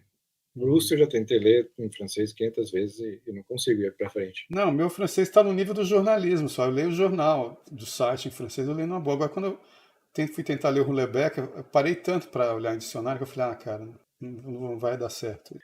Para Eu estou inglês eu leio procurando. melhor em espanhol também, mas meu francês enferrujou completamente. Eu estou tentando ler em italiano agora, estou fazendo curso de italiano, mas também a dificuldade para mim é bastante grande. Por algum motivo, eu acho que quem está aprendendo língua é melhor ler não ficção do que ficção. Talvez porque autores de ficção queiram impressionar muito com vocabulário. E o autor de não ficção, sei lá, se é um texto polêmico, jornalístico, ensaístico, a pessoa vai mais presta menos atenção às palavras em si, mais o conteúdo do que está falando. Aham. Quase sempre ler não ficção é mais simples em outra língua do que ler ficção. É muito mais simples. E outra coisa que eu reparei, e sempre reparo, os primeiros 5 livros, as primeiras 5 páginas de todo livro que você vai ler em outra língua são muito mais difíceis do que o restante, porque o autor está querendo impressionar no início. Não, o Ele primeiro coloca livro que eu todo o li em vocabulário francês, abstruso. não é muito difícil, cara. O primeiro livro que eu li em francês nem era de um francês, porque eu estava tentando encontrar um livro daquele Elias Canet, né, que ele chama A Consciência das Palavras, né? Cortou o som um pouquinho. Qual livro? Elias Canet. É, Estava procurando o livro desse cara, eu encontrei em francês, comprei em francês e li, acho que é La Conscience des mots, né? Só que é um livro de ensaios, então assim, eu achei, fácil até, entendeu? Só que quando você vai ver um livro em que o cara tem muitas descrições das coisas e os diálogos que tem expressões idiomáticas, aí você começa a dançar, entendeu? Expressão idiomática, aí você ferrou. Porque um ensaio é um ensaio, né? É uma dissertação, então é mais simples. É como escrever, a diferença entre escrever, igual a gente estava comentando sobre o pessoal que escrevia bem, que sumiu, né, e tal, mas que eles não escreviam ficção. Ficção é mais difícil mesmo, né? Tanto que é mais difícil você ler, como você está falando, você ler um texto de ficção estrangeira do que um ensaio, né? É bem é. mais complicado. Por exemplo, eu estou começando a ler italiano, eu tentei ler aquele Camilleri, lá, que é autor de romances policiais, só que ele escreve todo em dialeto napolitano, sei lá. Nossa, aí pronto, né? É impossível para mim. Você conhece Eu o Dino entendi. Bussati, cara? Eu tô com o livro dele aqui do lado, mas eu nunca li. Ele é muito divertido, os contos dele são ótimos, cara. Você vai gostar porque ele tem um estilo assim, meio a nossa cara, assim, de Hum. engraçado, uns veneninhos, umas ironias, entendeu? É bem interessante. Ele tem uma história infantil, não é? De ursos que invadem uma cidade, não sei o que, toda Esse eu não ilustrada. conheço, não. Eu pensei em baixar para ler, porque eu achei que, sendo um livro infantil, vai ser um vocabulário mais fácil de entender italiano. Mas eu não encontrei para baixar. Ele é muito bom, o Dino Bussati. Tem um E outro. daí eu peguei um livro daquela jornalista Oriana Falati, sabe? Que eu li muita coisa dela. E daí li em italiano, super Não, eu li em fácil. português. Eu tô começando. Não, mas eu tô começando italiano, assim, Uhum. não faz nem 2 meses, 3 meses. Pegar o dela vai ser mais fácil, né? Porque são as É, entrevistas dela ou é não, ensaio? era um livro sobre terrorismo, Uhum. mais quase um screed, assim, ela descarregando sentimentos, uma fúria, um ataque Porque de ela foi a fúria. primeira a dar o sinal de alerta da invasão islâmica, né, na Europa, né? Foi a primeira, tanto Sim, que tentaram cancelar ela na época. Ela foi a primeira a falar, ó, isso tá estranho isso. Você sai na rua, é muçulmano para tudo quanto é lado, sabe? Pessoal morando na rua, muçulmano, famílias, você chega em um lugar só tem pessoal falando em outras línguas, árabe e sei lá mais o quê. E ela falando dos caras se intrometendo na política já da Itália também, local, né? Da cidade, tal, que os caras vão dominando os bairros, né? Criando umas leis locais, assim. Ela já eu comentava me lembro sobre dela, isso. eu me lembro dela, acho que a primeira vez que eu ouvi falar dela era ela escandalizada com os muçulmanos entrando no batistério e defecando lá, sei lá. É, Oriana Falat é muito interessante. E sabe a primeira vez que eu li Oriana Falat, sabe onde foi, cara? É. Na revista Playboy, né? Que ela entrevistava, tipo, o Gaddafi, não sei quem, aí saía na revista Playboy. Foi ali que eu conheci a Oriana Falat. Quando eu vi que tinha livro dela, eu peguei, eu comprei, eu quero ler isso. Não lembrava disso. Cara, um livro que o pessoal que faz roteiro é interessante, é um livro que o Rodrigo já mete o pau também. Mas porque é o seguinte, é uma coisa que você tem que aprender e depois esquecer, entendeu? Mas você tem que saber. Pelo menos para quem escreve roteiro. E eu acho que é interessante para quem escreve livro de aventura, né? Que esse aqui do Christopher Vogler, né? Putz, por que Eu que essa é a achei minha isso. câmera? É a jornada Aham, do escritor, né? Do Christopher aham. Vogler. Que ele Não, fala é sobre a interessante jornada do saber qual. herói, né? Pode bom não levar muito a sério, mas é interessante saber. E faz algum sentido, né? Porque às vezes, cara, às vezes você tá com algum problema na história, você não precisa pensar naquilo antes, mas às vezes você está com um problema no que você está escrevendo, como é que eu resolvo isso? Aí você pensa na jornada do herói, isso encaixa aqui, nesse momento, então eu vou usar esse negócio. Aí você usa aquele elemento só. Funciona, entendeu? Agora, É. escrever de ponta a ponta igual aquele filme Matrix parece um exemplo da jornada do herói, sabe? Vamos seguir ponto a ponto a jornada do herói. É o Matrix, entendeu? E tem uma estrutura, tem vários tipos de estrutura de história, né? Porque é Vários. baseado naquele livro do Campbell, né? Do, Não, mas é que tem estruturas mais simples de história, porque a estrutura mais, não é a mais simples, mas uma bem simples é o personagem quer alguma coisa. Daí ele tenta fazer ou tem um problema. Daí ele tenta fazer alguma coisa para resolver o problema. Dá errado. São 3 passos aí. Daí ele tenta fazer uma segunda coisa, quando dá errado ele fica numa situação pior do que ele estava no início. Daí ele tenta fazer uma segunda coisa para consertar essa coisa. E daí a resolução, ou ele consegue, fica melhor, ou não consegue e é catastrófico no final. tem tipo um primeiro conflito, né? Assim, aquela coisa, o primeiro conflito tem um antagonista, alguém que está atrapalhando ele chegar no que ele quer, aquelas coisas, né? Mas Aí depois tem um clímax. Tem esse cara aqui também, ó, que é Michel Chion, né? Esse livro chama O Roteiro de Cinema também. Ele tem várias teorias sobre essa estrutura de história também, que ele fala, acho que inclusive do próprio Aristóteles também. Ele começa do Aristóteles ali, ele resume todas essas coisas, né? Porque todo mundo tinha uma ideia de como deve ser, né? Uma tragédia, uma comédia, uma epopeia e tal. sim. Mas tem vários autores de roteiro, professores de roteiro que têm suas próprias teorias, né?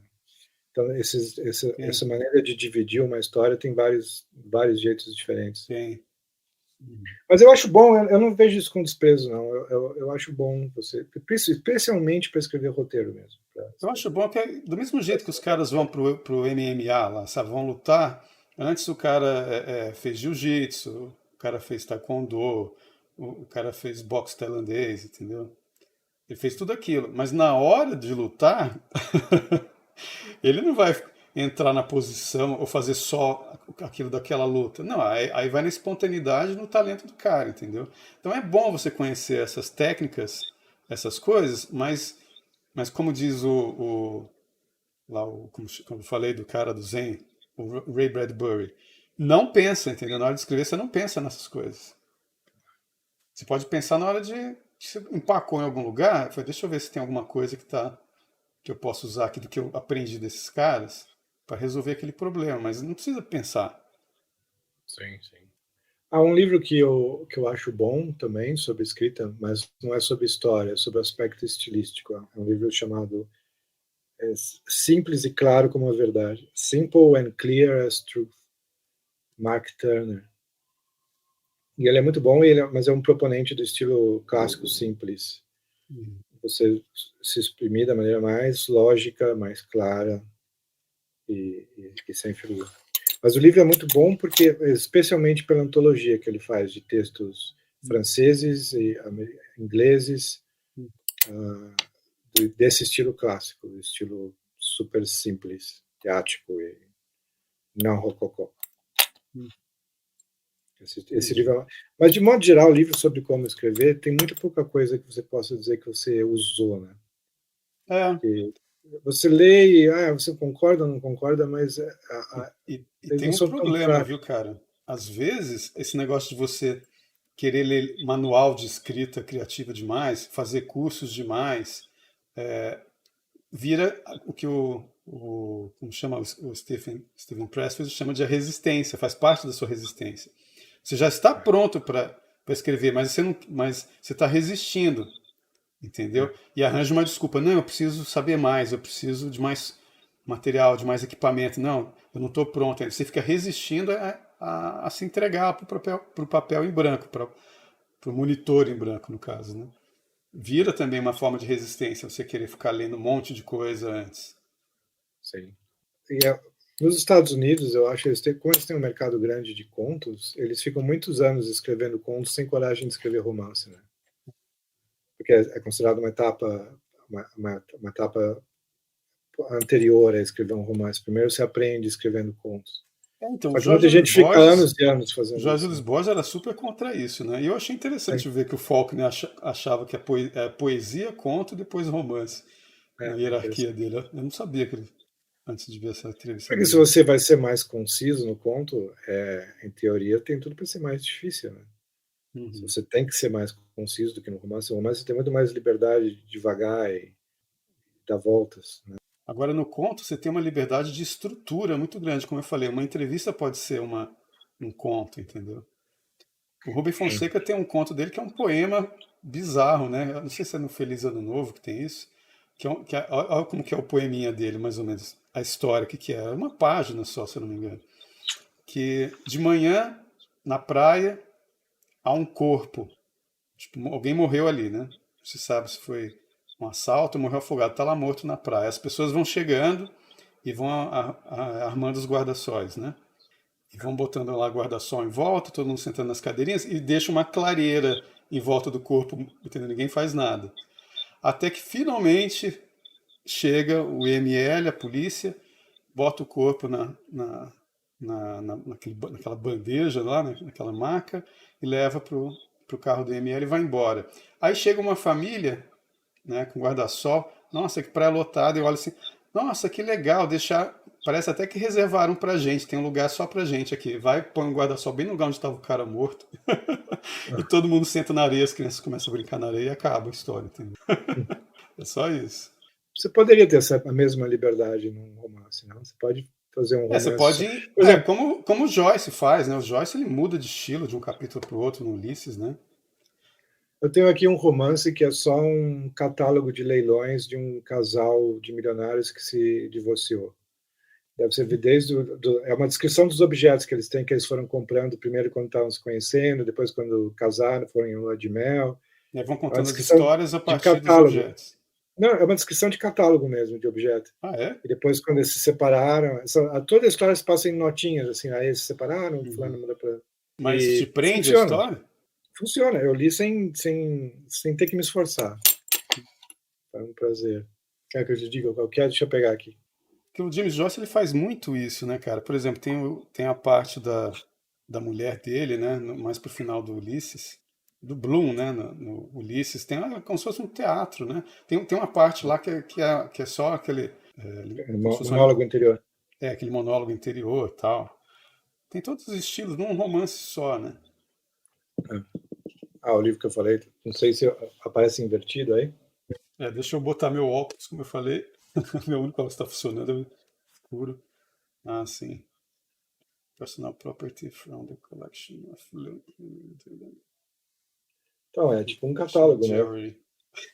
Interessante. É um catálogo, também tem fotos dos objetos. Mas é um romance mesmo. O texto embaixo. Interessante.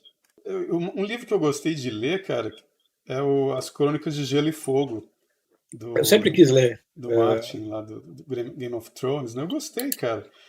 Eu achei até que tem umas partes que eu acho que ele se inspirou no Tolstói, sabe? Mudando o ponto de vista, narrado em terceira pessoa, mas do ponto de vista de um personagem central ali, né? E eu achei engraçado que no final do capítulo ele conta, às vezes, o capítulo inteirinho, digamos assim, 1 hora da vida do cara acontecendo alguma coisa, né? Durante uma viagem. Aí no final, num parágrafo só, ele fala assim: e depois disso, eles viajaram mais 3 meses durante não sei o que, atravessaram o pântano não sei da onde, blá blá blá, e foram parar no reino tal. Ele conta aquela história enorme de 1 hora só, e no final ele resume 1 semana, 2, 1 mês de história num parágrafo só. para chegar em algum lugar onde ele queria chegar. E o Tolstói faz isso, eu acho que, se eu não me engano, em Guerra e Paz. Que ele conta alguma coisa, alguma situação. Eu não sei se é Guerra e Paz ou Ana Karenina, né? Mas aí no final tem um resumo de alguma coisa que acontece em muito tempo num parágrafo só. No final do capítulo, né? Eu sempre quis ler, nunca li. Em parte por antipatia, por ficar no time Tolkien. Não que seja preciso, mas o George R. R. Martin falou tantas vezes que tem problemas com Tolkien que acabou me dando uma certa antipatia. É sacanagem, né? É porque o pessoal compara muito, né? Aquela coisa de fantasia, não sei o quê, deve ter criado uma maneira de se distanciar, né? É. Agora, um livro que eu acho muito interessante. Ah, tem essas coisas também, né? Por exemplo, às vezes no meu primeiro livro tem muita estrutura ou ideias tiradas da mitologia grega, né?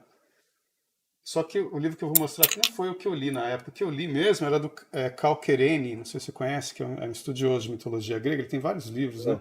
Eu li uns 2 livros dele lá na UNB, então eu li da biblioteca, não tinha, mas eu tô com esse aqui que é do Thomas Bulfinch, né? Bulfinch, né? Que é sobre mitologia grega, né? Aham. E aí outros lugares para você tirar estruturas, né? A própria Bíblia, né? Como o Northrop Frye fala, né? No Código dos Códigos, né? Sim. Porque tem muita história que está na Bíblia, está tudo lá, né? Você pode tirar estruturas, adaptar. Porque tem coisas, quando você já leu mitologia grega ou casos do Antigo Testamento, aí você ouve falar de uma história e fala, não, mas isso parece a história, não sei o quê. Aí você já tem uma ideia de um enredo, né? Sim. O que eu acho interessante também é esse Meditações sobre os Arcanos Maiores do Tarô, Aí você que foi, falou sobre esse livro. que foi Não. publicado como anônimo, mas é do Valentin Tomberg, né? Um hermetista cristão russo. Ele era católico também. Tem até a introdução do Hans Urs von Balthasar, né? Mas é interessante, por exemplo, que ele fala muito de arquétipos, tanto de arquétipos pessoais quanto de situações, né? De acordo com o simbolismo das cartas de tarô. Inclusive, na primeira carta do Mago, ele fala muito isso, que é parecido com o que o Ray Bradbury fala sobre escrever. Ele fala que é do mago como do cara que está criando alguma coisa com um espírito de criança. Porque o pessoal costuma falar muito, você está brincando, isso não é sério. Mas a criança, ela brinca sério, né? Sim. Quando você presta atenção numa criança brincando, ela está totalmente concentrada naquilo, mas é uma concentração sem esforço. Se você vai brincar com ela e você não leva a sério a brincadeira, ela fica furiosa, né? É, ela leva muito a sério a brincadeira. Então ele fala que você criar alguma coisa, escrever no caso, você tem que ter aquela seriedade da criança, que é uma concentração sem esforço. Então esse é livro, entre muitos assuntos, essa é uma das coisas que ele fala na carta O Mago, né? Concentração sem esforço. Porque tem cara que vai escrever, fala, eu vou escrever uma obra de arte, eu tenho que escrever uma coisa, vou escrever o livro pelo qual vou ser lembrado, vou falar aquela coisa, né? E aí fica aquela concentração com esforço absoluto, né? O único esforço que você tem que ter é de sentar todo dia para escrever, né? É, por isso eu acho que a arte sempre surpreende de algum jeito. Geralmente ela acontece quando a pessoa está fazendo alguma coisa que ela própria não considera arte, né? Os primeiros romancistas que eram mais comerciais, né? Porque tinham um interesse comercial grande, tinham um sucesso comercial grande. E daí construíram todo um gênero de obra de arte, né? Sem querer fazer arte. Ao passo que o modernismo, querendo fazer arte, meio que começou a ficar estéril, né? E as pessoas fariam, a arte realmente vem de algum lado surpreendente, né? Começa a ser séries de televisão. Ninguém esperava que séries de televisão fossem ser consideradas artísticas nesse milênio, né? Uhum. Embora eu acho que se exagera muito o aumento de qualidade das séries de TV dos anos 2000 para cá, dos anos 90, né? Porque todo mundo acha que a era de ouro começou nos anos 90 e que antes disso havia porcaria, quando havia excelentes escritores e excelentes séries antes dos anos 90, né? Mas mesmo assim, houve uma era de ouro das séries de TV e as séries de TV passaram a ser consideradas artísticas, as melhores delas, né? E ninguém esperava por isso. De modo geral, vai surgir quando a pessoa não estiver querendo fazer arte. Esse é o meu ponto. O que você acha, por exemplo, dessa questão do plágio hoje em dia? Porque, por exemplo, estava lendo sobre a história de Laila e Majdim, se eu não me engano, que é uma história que tem pelo menos no mínimo umas 50 versões dela, uma história, não sei se persa ou árabe, mas também tem dos hindus também tem, que é a história é tipo Romeu e Julieta, só que 800 anos antes de Shakespeare, né? Que é o cara apaixonado por uma garota, só que eles eram não sei se, os hindus devem ter usado castas, mas eu acho que eram de classes diferentes ali, né, dos árabes, né? Que os pais não deixaram ele se casar, ela foi entregue casamento arranjado com um cara rico, de quem ela não gostava, e o cara pirou e ficou andando pelo deserto enlouquecido. E ela acaba morrendo Aham. depois também de coração partido. E eu sei que ele vai até o túmulo dela, escreve alguma coisa numa pedra perto do túmulo dele e morre ali no túmulo dela. Uma coisa assim, uma história de amor árabe antiga. Então, assim, mais de 50 escritores escreveram sobre isso, entendeu? É como se fosse a natureza Ninguém morta. ligava. Então, imagina a natureza morta. O pintor vai, vou pintar uma garrafa, essa jarra com essas frutas. Ninguém vai falar assim, você está plagiando a minha natureza morta. Eu também pintei uma jarra com frutas. Todo mundo Sim. pintava, entendeu? E essa era uma história tradicional, então todo mundo escrevia ela. O Shakespeare fez muito isso também, né? E É, segundo José Bonifácio, o Shakespeare também, ele ia assistir uma peça, gostava da peça, mas essa peça é boa, mas ficou ruim, deixa eu melhorar ela. E e por que escrevia. não, né? E por que um escritor de qualidade não poderia pegar um romance mediano e fazer É, uma versão superior com a mas mesma é igual aquilo que história, você estava falando melhorando a de história? adaptação, lembra que você falou de condensar um livro? Pegar uma coisa grande e ruim e condensar num muito melhor. Eu acho que é uma coisa que os caras faziam muito quando não tinha esse negócio de, vou processar você por plágio. E isso Eu acho que trava, ainda é né? muito fresco. A gente é muito fresco com plágio na época de hoje. Mas eu É, uma vez eu descobri na internet alguém que pegava meus textos e traduzia para o inglês ah, e assinava como se fosse dele mesmo, né? E daí eu eu tô escrevi brincando, reclamando. cara. Ele fez isso bastante tempo até. E eu escrevi reclamando. Daí ele pediu desculpas no e-mail. Assim, nossa, mas eu gosto tanto de ler o que você escreve. Mas, enfim, para encurtar a história, ele virou um grande amigo meu. Ele era um cara muito inteligente, que escrevia muito bem por conta própria. Virou o seu tradutor, né? Mas ele traduz ainda ou não? Não, não, parou. Mas, Sacanagem. Agora que ele tinha que traduzir mais, mas botou do seu nome. Mano. mas excelente pessoa, escrevia muito bem. Não precisa ficar tão ofendido porque alguém te plagiou também, né? Porque é muito estranho, né, cara? Esses caras viam as peças, os trabalhos uns dos outros, se imitavam, pegava ou se inspirava, escrevia só de um trecho daquilo, usava como ponto de partida para uma outra coisa diferente e ninguém reclamava, né? Sim. Tinha isso. Hoje em dia, por exemplo, tem vídeo meu no meu outro canal. Não pode, tem que tirar o vídeo porque nos créditos tem a música de não sei quem, cordão do não sei quem cantado lá. Isso vive acontecendo. Tem que tirar a música do não sei o que, senão o meu vídeo não pode rodar, entendeu? Você se incomoda de ser pirateado?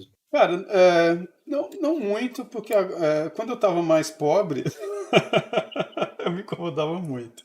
Conforme você vai tendo um pouco mais de grana, você vai se incomodando menos, entendeu? Mas eu ainda gostaria de saber, assim, quantas pessoas estão lendo. Eu gostaria que quem pirateia, eu acho que tem o dever moral de ir lá na Amazon e escrever um comentário elogiando, entendeu? Bom, isso sim, eu concordo com você. Porque, pô, já pegou de graça? Então vai lá e elogia o livro. Gostou? Então elogia pelo menos, entendeu? É um pagamento que eu acho até melhor do que o dinheiro no momento, Mas eu entendeu? li uma pesquisa que dizia que quando algum livro ou música é pirateado, aumenta as vendas, porque, de uma certa maneira, Tem essa história, é um tipo de marketing, né? Eu não sei se isso é verdade ou não, mas eu aceitei como verdade e nunca me preocupei com isso. Não, meu primeiro editor, como ele estava vendendo pouquíssimo meu livro, eu mesmo fui lá e botei o e-book, entendeu? Não falei nada para ele. Falei, pô, o cara não vende o livro, deixa o pessoal ler pelo menos o e-book. Sim, mas você E eu, colocou de graça? não, eu espalhei na época aquele Casa, né, que eu acho que chamava, Casar, não sei como é que era o negócio de compartilhamento de coisas, de e-book, de MP3, e algumas pessoas começaram a baixar e eu deixei, entendeu? Eu deixava ligado direto.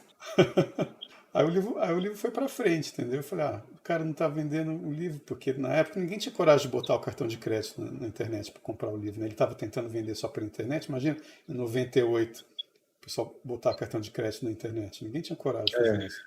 No Os fim, meus livros estão lá naquela Z-Library para baixar de graça. Mas eu acho bom, se alguém quiser me ler, uma pessoa mais lendo, ótimo. aquela coisa, vai Mas lá na Amazon provavelmente e a pessoa elogia que vai depois, baixar. né? Mas provavelmente a pessoa que vai baixar não ia gastar. Eu baixo uns 5 livros por dia, né? Tem um limite na Z-Library que você pode baixar. E eu estou sempre estourando meu limite e daí ter que esperar 24 horas para baixar mais. E sempre é uma angústia, porque eu sempre parto do princípio que isso não vai estar disponível daqui a pouco, e eu quero É. formar uma biblioteca gigantesca antes que isso seja fechado. Uhum. Então eu baixo 5, 6 livros por dia dessa Não, e eu, Z-Library quando o autor já morreu, aí que eu baixo mesmo, entendeu? também. Eu vou naquela LibGen, né? Como é que chama? Tem, É. Aí eu vou lá e baixo os autores. Ah, o cara morreu. Tipo assim, os caras não quiseram publicar o cara quando o cara estava vivo, entendeu? O cara ficou famoso depois de morto. Aí agora vocês querem ganhar dinheiro em cima dele? Sacanagem, entendeu? E não querem me deixar ler, eu vou lá e pum, baixo mesmo. é isso aí. Eu concordo A com gente podia fazer igual a Agatha Christie e forjar assim um sequestro, né? Tipo, a gente finge que, ó, a gente vai fazer uma live, mas só para os dois juntos no mesmo lugar.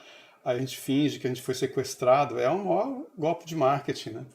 Por que a gente não finge que a gente mata um ao outro, a gente dá um tiro em direção ao outro, e cai, cada um para um lado? É. E aí o negócio bomba, de repente tu não começa a comprar o livro e tal. Tipo, um faz que morreu e o outro faz que fugiu, ninguém sabe onde ele tá, entendeu?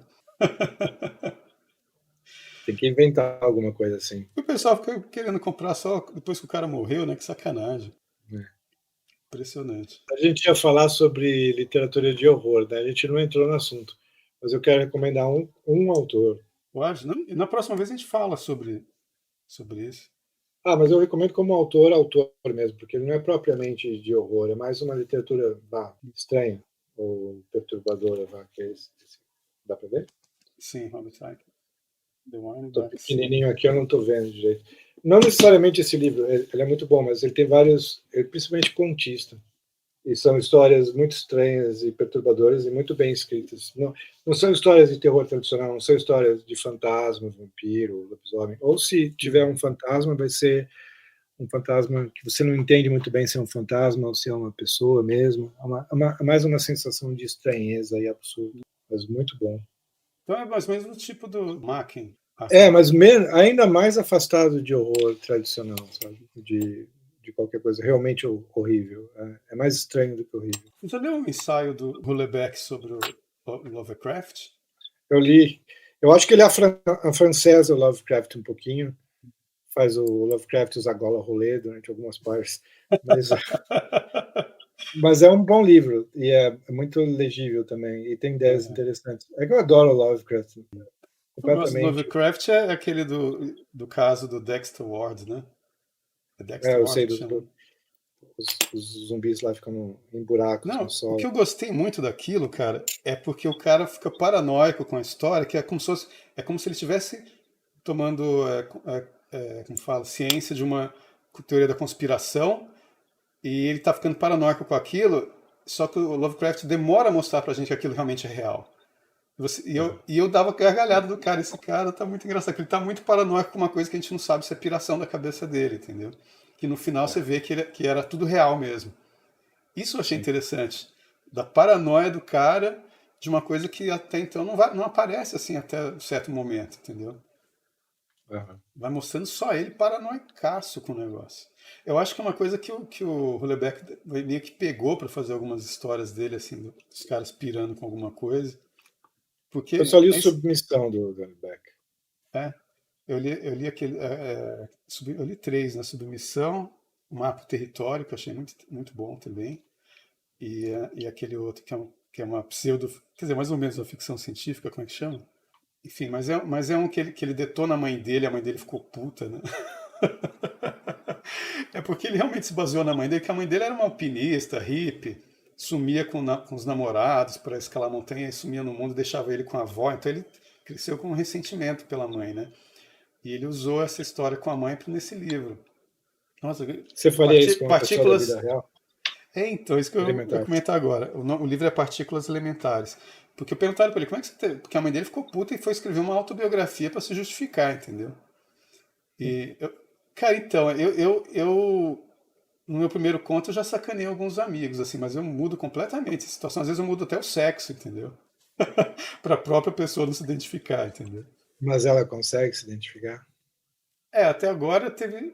Acho que não. É só um cara mesmo que eu zoei com ele. Acho que ele ficou desconfiado que era ele, mas eu só confirmei. Eu tive que confirmar para ele, né? Eu me baseei em você, assim, tal. Ele ficou meio puto assim, mas já vai fazer tantos anos que eu tinha escrito. Mas o Houellebecq, ele fala que perguntaram para ele, como é que você faz isso assim, né? Porque ele não dá o nome da mãe dele, é lógico, ele criou uma personagem a partir da mãe, né? Ah, Mas ele disse assim, eu simplesmente, antes de escrever, eu finjo que já morri. Entendeu?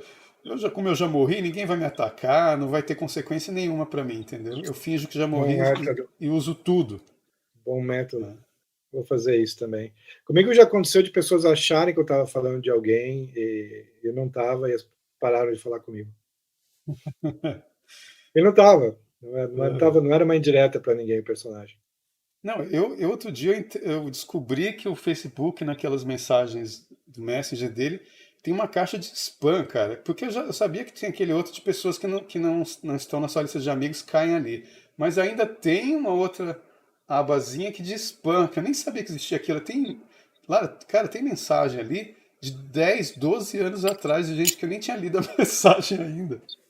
Eu não sei porquê. Aí eu vi uma mulher reclamando de um texto meu em que eu falei não sei o que dela, e eu vi a perfil da mulher e falei, não sei quem é essa mulher. Como é que eu escrevi sobre ela? Tá louca, entendeu? Uhum. E uma outra falando, a foto que você postou, eu tô na foto. Eu falei, mas eu olho a mulher e falo, não sei quem que é essa mulher. Nunca vi. É, o conto que eu escrevi era uma personagem que era gorda e daí a minha amiga que era gorda achou que eu estava falando dela e eu esqueci que a melhor amiga dela se chamava, sei lá, vamos dizer que fosse Shirley e fiz Ah, a amiga dessa personagem ser uma Shirley. uhum. Mas foi realmente porque eu esqueci que a minha amiga tinha uma amiga chamada Shirley. Ela meteu na cabeça que eu estava falando dela e E fica era difícil gorda vocês. também? Ela era. E fica difícil você dizer não, é Ah, completa coincidência que eu usei o mesmo nome para a amiga aham. dela que era sua amiga. Ela nunca vai acreditar, mas eu não lembrava. Isso aconteceu duas vezes, duas pessoas que escreveram brigando comigo, achando que eu estava falando delas. Não, a Eu Hilda nunca fiz contava isso. umas histórias bizarras com isso. Ela disse que um amigo gay dela uma vez contou pra ela, não sei se eu já te falei isso, do cara que, quando ele era criança, ele chupava o dedão do pai quando o pai estava dormindo depois do almoço. Olha que ela achou a história tão bizarra que ela botou isso, acho que no Cartas de um Sedutor, que o personagem é gay, né? E ele escrevendo cartas para a irmã dele, ele conta que ele fazia isso quando era criança, ele fala, eu era pervertido já, que não sei o quê. Esse amigo da Hilda ficou puto com ela, rompeu a amizade, entendeu? Como é que você usa isso? Todo mundo vai rir de mim. Ela falou, mas fulano, eu não botei seu nome, como é que as pessoas vão saber que é você? Não, você usou, você me traiu e tal. Ela, mas por que ele me contou? Eu sou escritora. Aliás, Ai, você já ai. leu aquele estou olhando para o livro lá, você já leu o Glauco Matoso, aquele poeta cego brasileiro? Cara, não, eu só conheço de nome, mas nunca li, não. Ele é bom, assim, tecnicamente, mas é só história de pessoas. Ele tem uma obsessão, também lembrei disso, porque ele tem uma obsessão com pés masculinos. Né? Eu não aguento ler essas coisas. Mas ele é bom É, eu, tecnicamente. eu também não é minha praia ler essas coisas, não. Mas esse livro da Hilda já é legível porque é engraçado, entendeu? Ela tá zoando o cara, tá zoando a história toda. Essa aqui é a trilogia erótica dela, que é tiração de sarro, né? Mas esse daí eu não. Mas essa história é realmente assim. Mas esse cara, Diga, Glauco diga. Matoso, ele escreveu isso, mas ele é gay ou não? Eu não Não, sei. é bastante. Bastante. Ah, então, não li. Porque você pega uns caras, por exemplo, Evelyn Waugh, Julian Green, né, uns caras que eram gays, mas eles não escreviam sobre isso, né? Às vezes até É usavam alguma que situação, né? Evelyn Waugh foi mais uma. Que os ingleses passam por uma fase, né?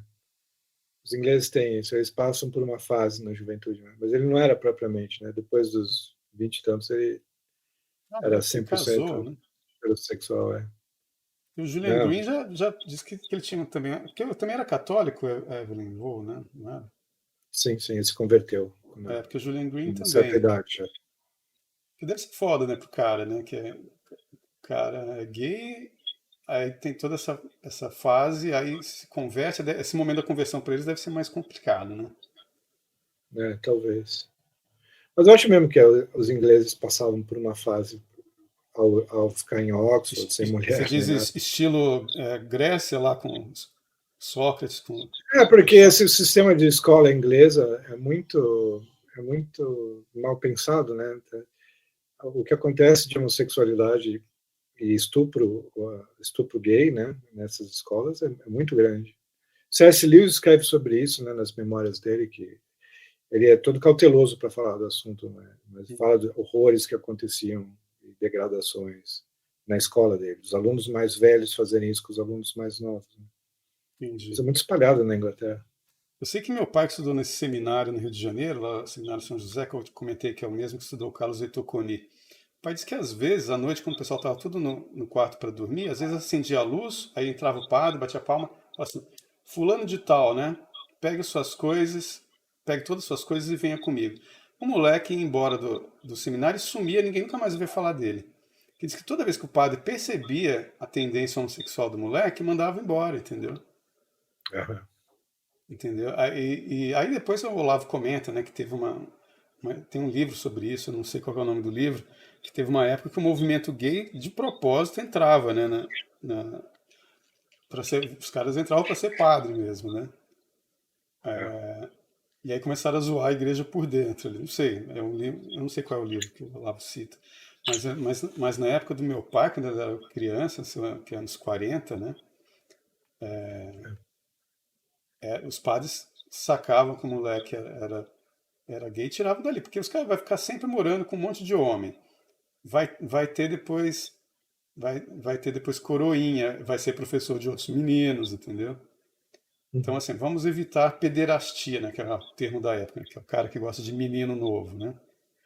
Tirava os moleques, mas aí veio o movimento gay e falou, não, é um preconceito contra os homossexuais não ter padre homossexual. Aí coloca o padre lá no meio de um monte de moleque. Sei lá, o Olavo cita esse livro, não sei, não lembro qual que é o nome. Você não quer padre homossexual, você não quer padre heterossexual também. Padres assexuados, como deve ser. Se bem que minha avó tinha um tio que era padre e foi casado 2 vezes, enquanto era padre, lá na Ah, Bahia. E na cidade onde o Saint-Exupéry morou aqui no Brasil, né? qual cidade? Chama Maraú, na Bahia. Minha avó é de lá, minha avó paterna, né? Então, o Saint-Exupéry teve uma casa lá durante a Segunda Guerra, né? É, Não sabia. Não sabia que inclusive, ele vivia no Brasil. ele viveu um tempo lá durante a Segunda Guerra, não sei se foi no máximo um ano, imagino, né? Mas ele até namorou lá uma mulher que era da cidade lá. Minha avó que está com 102 anos é dessa época, entendeu? E esse padre, que era o Ioiô, que ela chamava o tio dela, padre, né? E ele, detalhe, ele era assim, como fala, o arcabouço moral da cidade ali, entendeu? Todo mundo recorria a ele. E todo mundo sabia que ele tinha sido casado uma vez, depois separou dessa mulher, casou assim, sem ser casamento na igreja, mas morava com a mulher, depois foi morar com a outra, ele teve filhos com as duas, Aham, entendeu? E era super sério, super ali, né? Um cara durão e moralista e tal, mas nesse esquema. interessante. Como é que tá de hora aí? Eu não sei, eu não tô contando, cara.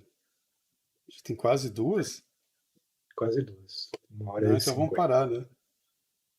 Eu não sei se a gente entrou muito bem no assunto das dicas para É. escrever, né? Porque a gente sempre Não, começa. a gente pode falar mais em outra ocasião. A gente fala mais. Teve uma hora que eu fiquei abstraído porque eu fiquei tentando lembrar do nome do autor que eu falei e eu não consigo. Aí eu fiquei tentando passar todos os nomes que eu me lembro na cabeça, não consigo. Mas depois eu vou deixar nos comentários. Beleza. Aquele escritor inglês, mas vale muito a pena ler. É, São contos, romances muito engraçados, romances intelectuais, mas não no sentido sério, pesado, são bem engraçados. Intelectuais no sentido que são ideias, né? Cada personagem defende uma ideia até o nível do absurdo. Tem ou vegetariano, ou não sei o quê, ou otimista, ou por aí vai. um esquema meio diálogos, né? Como se fosse uma coisa, mas sem um Sócrates, né? Exato. São diálogos em que tiraram Sócrates, só tem os outros imbecis em volta. Interessante. Pô. É. Só para terminar, assim, o cara lá, o Stephen King, ele também tem um livro dando dicas assim para escrever que eu achei interessante, entendeu? Eu O livro gostei também. dele. Eu nunca fui leitor assim do Stephen King, se eu li dois foi muito, entendeu? Mas, mas o livro eu achei interessante. Eu também não sou um grande leitor. Eu li os clássicos lá dos anos 80. Isso eu lia, mas isso anos atrás. E tem alguns que acho bons mesmo. Mas não tenho muito interesse em ler os romances que ele escreveu depois, aqueles de fantasia, com não sei quantos volumes. Meio Tolkien, meio George R. R. Martin.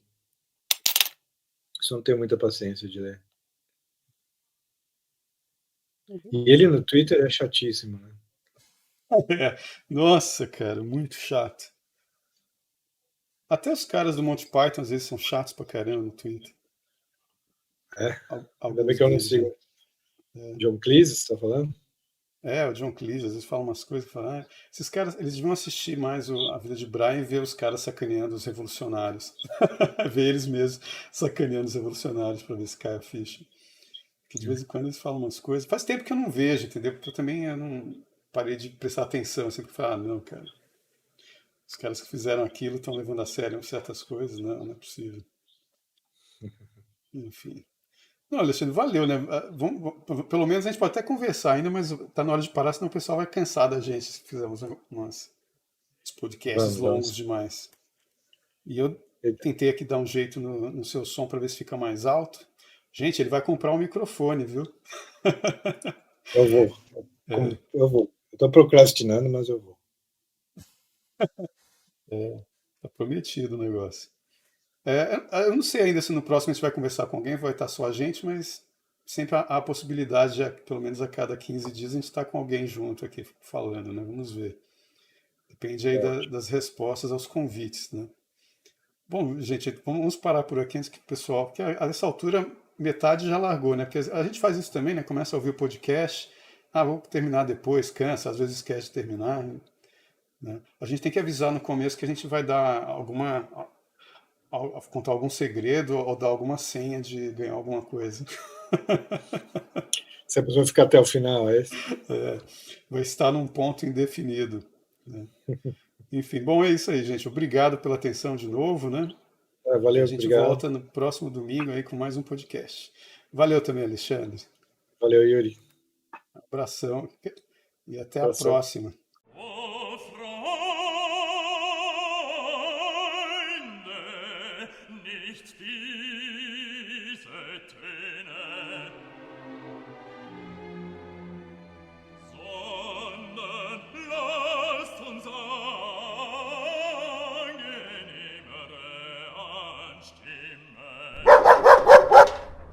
Person.